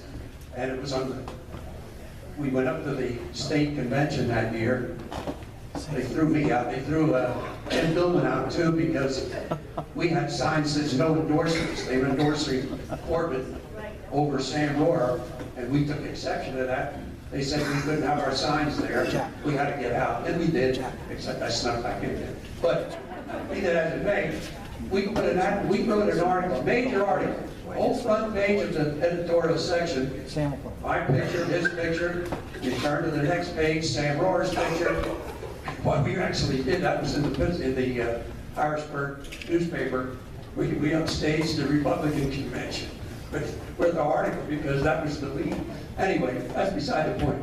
I've been at this long enough to know when corruption takes place and when ethics takes place and when they lack thereof. But only yesterday I finished doing some homework like Dean did, and I talked to a staff member of Argo. Why in the world is this money going where it's going? I don't take offense to Argo doing what he did. In fact, Asher, I mean, he's got to overlook 67 counties in Pennsylvania. He doesn't know where every penny's going, but somebody had to ask him for money. And I can tell you that Argo was asked directly by Joe Ruderow for money. Argo, good American, good Republican, no problem. I give money to the Schuylkill or the Berks County Republican Party. So he had his PAC, the Argo PAC, write a check to Ruderow. The check didn't go to the Republican Party of Berks County. It went to this Berks Future Fund, which is a separate PAC again.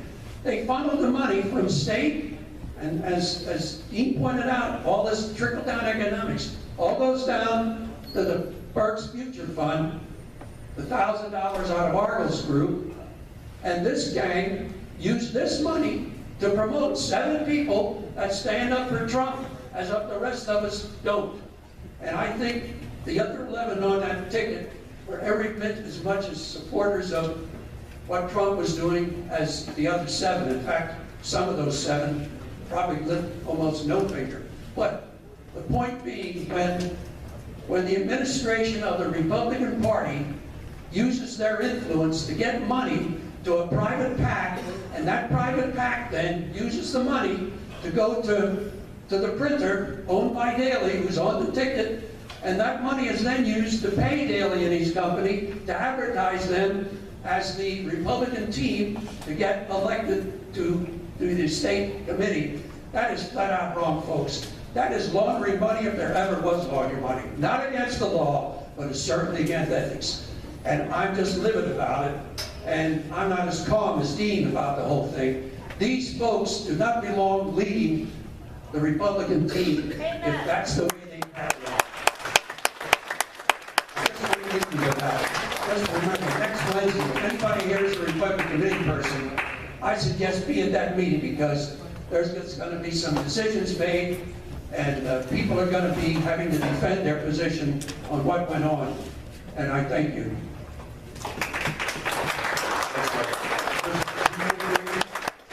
If you guys are with us, if you guys are encouraged by what we shared with you to actually help get Scott Wagner elected and to drive this petition that we can dump on Tom Wolf's desk. We have a volunteer sign-up sheet back there where Ron is. Against the back wall, we have a table. And also, if you want to get involved with the Republican Party, please see a committee man or a committee woman or committee person. Raise your hand if you're an elected committee man here in Berks County or a person or woman.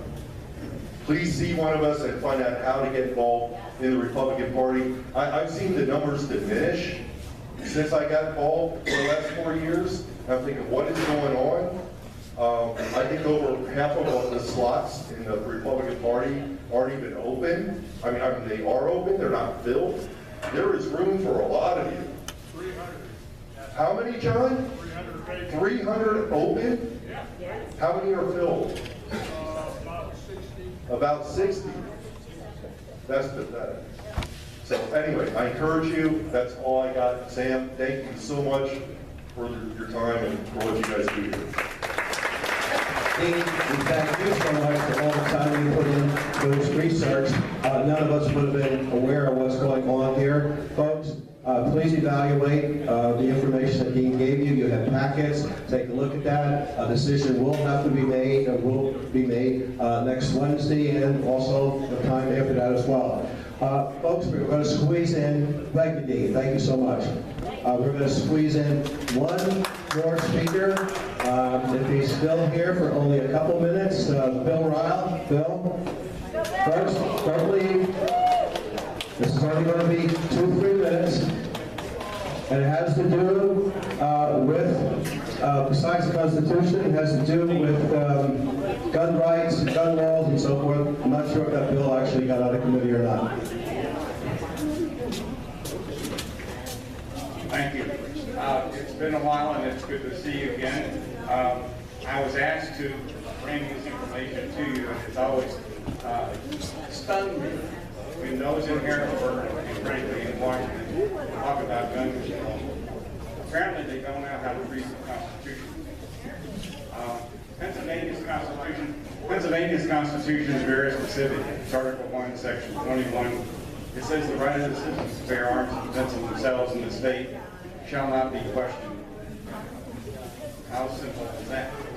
But you got all of these bills. The Second Amendment is applied to federal jurisdictions. It doesn't really apply to states. Some people would probably argue that. But I would suggest that Pennsylvania Constitution is more than adequate to deal with protecting the rights if those in office would follow their oath of office. It's Article 6, Section 3 that says, I, whoever you are, do solemnly swear or affirm to support, obey, and defend the Constitution of the United States and the Constitution of this Commonwealth. And, what does it say? And execute the duties of my office with fidelity. And I don't see anything in there about statutes or codes or anything else. It's the Constitution. But when I ask people in Harrisburg about the Constitution and their oath of office, they say, well, I'm not a constitutional scholar. The courts will take care of that. Well, first of all, they don't do that. Courts don't do that. They don't even read the Constitution and understand it. They're so that are lost cause to start with, and I don't mean to offend it. Well, maybe I do. Anyway, the point being is, those in office take an oath to the Constitution of Pennsylvania, and they don't read it. They don't understand it. They listen to attorneys. They don't understand it. And so one of the things that I've been doing for all these 28 years is trying to help people say, hey, you know, that oath of office is important. And if it was important and they did their oath, by the way, if they violate their oath, that's a felony. Certainly. So what's going on in Harrisburg now, and this is what I was asked to talk about. There are presently a total of 6 bills going through the process, and they're on gun control. How many of you have been following these bills? Good for you. But if they were reading their Constitution, there wouldn't be any action at all. Even to bring it up, why waste the time when in fact they're violating their oath of office every time they do it? So here's the most important ones, most important. It's House Bill 2227. You can get on the internet, sign up, go to the Pennsylvania House, go to the bill section, type in HB 2227, click on it. You got to select what version you want, how you want to present it, and you can read it. This one's 30 pages long. Half of it is scratching out what's already in that section and replacing it with what they want. The essence of this bill, as I read it, is to come up with another way to take your guns away if somebody thinks that you're a threat to them or someone else, or to themselves. Don't have to go to a police officer. Don't have to go get a judge to sign anything. File this petition. Let's say, I sort of personally experienced this. Let's say your wife, ex-wife, wanted to get back at you. And you happen to like guns. Well, guess what? They took my gun. Anyway, because I was equipped to them. So, it expands that and makes it easier. There's a long procedure that you have to go through. And eventually, you have to prove that what they're saying in the petition is not true. They don't have to prove it. They just make the allegation, and then you, at your own expense, you can't have an attorney, have to prove a negative. Really tough to do. So, that's bad. That's 2227. The next one is 1872, House Bill 1872. This one is dealing with making semi-automatics look like machine guns. It's the bump stock bill, if you will. But it's big. It's really big. So they can stretch that to all sorts of things. And once you give the courts this option, guess what? They'll take it. So, there again, they shouldn't be talking about it. The next one is 227. That's the deal with procedure. 114 was not voted out of committee, so that's not going anywhere. 2267 and 2266. Those are short bills, and they have primarily to do with, well, 67 has to do with mental illness. And you know, somebody who's mentally ill shouldn't have a gun. But they have a right to have a gun. And we, the people, have to make sure that they're not using them. And those people need to be helped. I tell you, after Newtown, a long time ago, I wrote a paper, Guns Are Not the Cause. And I went through and listed, first one I put on there is gun-free zones. I mean, who in the world would do gun-free zones? So anyway, there are 6 or 7 things, and none of which have to do with controlling the guns. All right? So I would encourage everyone, to make my presentation short, encourage everyone to call their state representative. They're supposed to vote on some of these today, unfortunately. But it's going to go to the Senate, so we can still stop it in the Senate. Any one of these bills. And when they start listing people and making lists of who has guns and taxing you for having guns and those kind of things, you can bet the objective is what? Confiscation. All right? That's the goal. And they're not interested in saving lives. I just cannot believe it. So we've seen that example over and over throughout the country, and we just need to stand up and say to our legislators, the Constitution of Pennsylvania forbids you to be involved with this activity. Period. Thanks a lot. Thank you, Bill. Folks, next month, Bill might be here for a few minutes to give us an update. Before we close, we're just about there. Bryan, come back up here, man, please. Folks, you heard Bryan's exceptional presentation. He's an exceptional individual. And guess what he just told me? Matter of fact, no, you tell them. Where are you going? I'm going to be going to the United States Army, and in fact, next Tuesday, I will be signing and enlisting as full-time member of the United States Army. And I was just told today by my recruiter that my ship out date to boot camp will be August 14th of this year. So. Thank you, Bryan. We'll give you an applause. Thank you so much.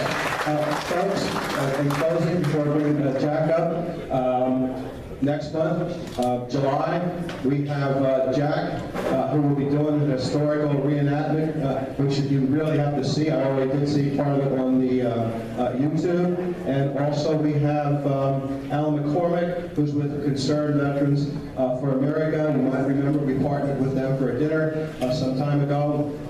And finally, I'm not sure I'm supposed to do this. I got conflicting instructions. So, I've got to flip a coin, but I have a coin.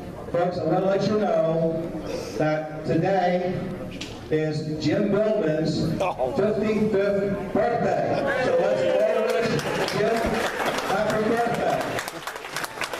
Happy birthday, Jim. It is 55, isn't it? There you go. I get my senior discounts now. That was the right time to report. Ron told me not to. Okay, guys, close the program in prayer. I think the last time I was here. Everyone bow our heads. Our Lord Jesus in heaven, we praise you and worship you, Lord. We praise you for overseeing our proceedings tonight, Lord. And as we think of the young man's wonderful call and the Christian heritage of our country, Lord, I think of Andrew Jackson when he said, the Bible is the rock on which our republic, not democracy, but our republic stands. And I think it's interesting, Lord, that a man who would say that also oversaw the payment of the entire national debt of the United States. But Lord, just bless each of us here tonight, and I would pray specifically, Lord, that you would help us each to always put God's laws before man's laws, as our founders did, and that we are never ever to obey any unlawful edict, whether it be from the Supreme Court or from the dictator who lives in Pennsylvania's governor's mansion. We pray that you would be with us as we go this evening. In Jesus' name we pray, amen. Amen.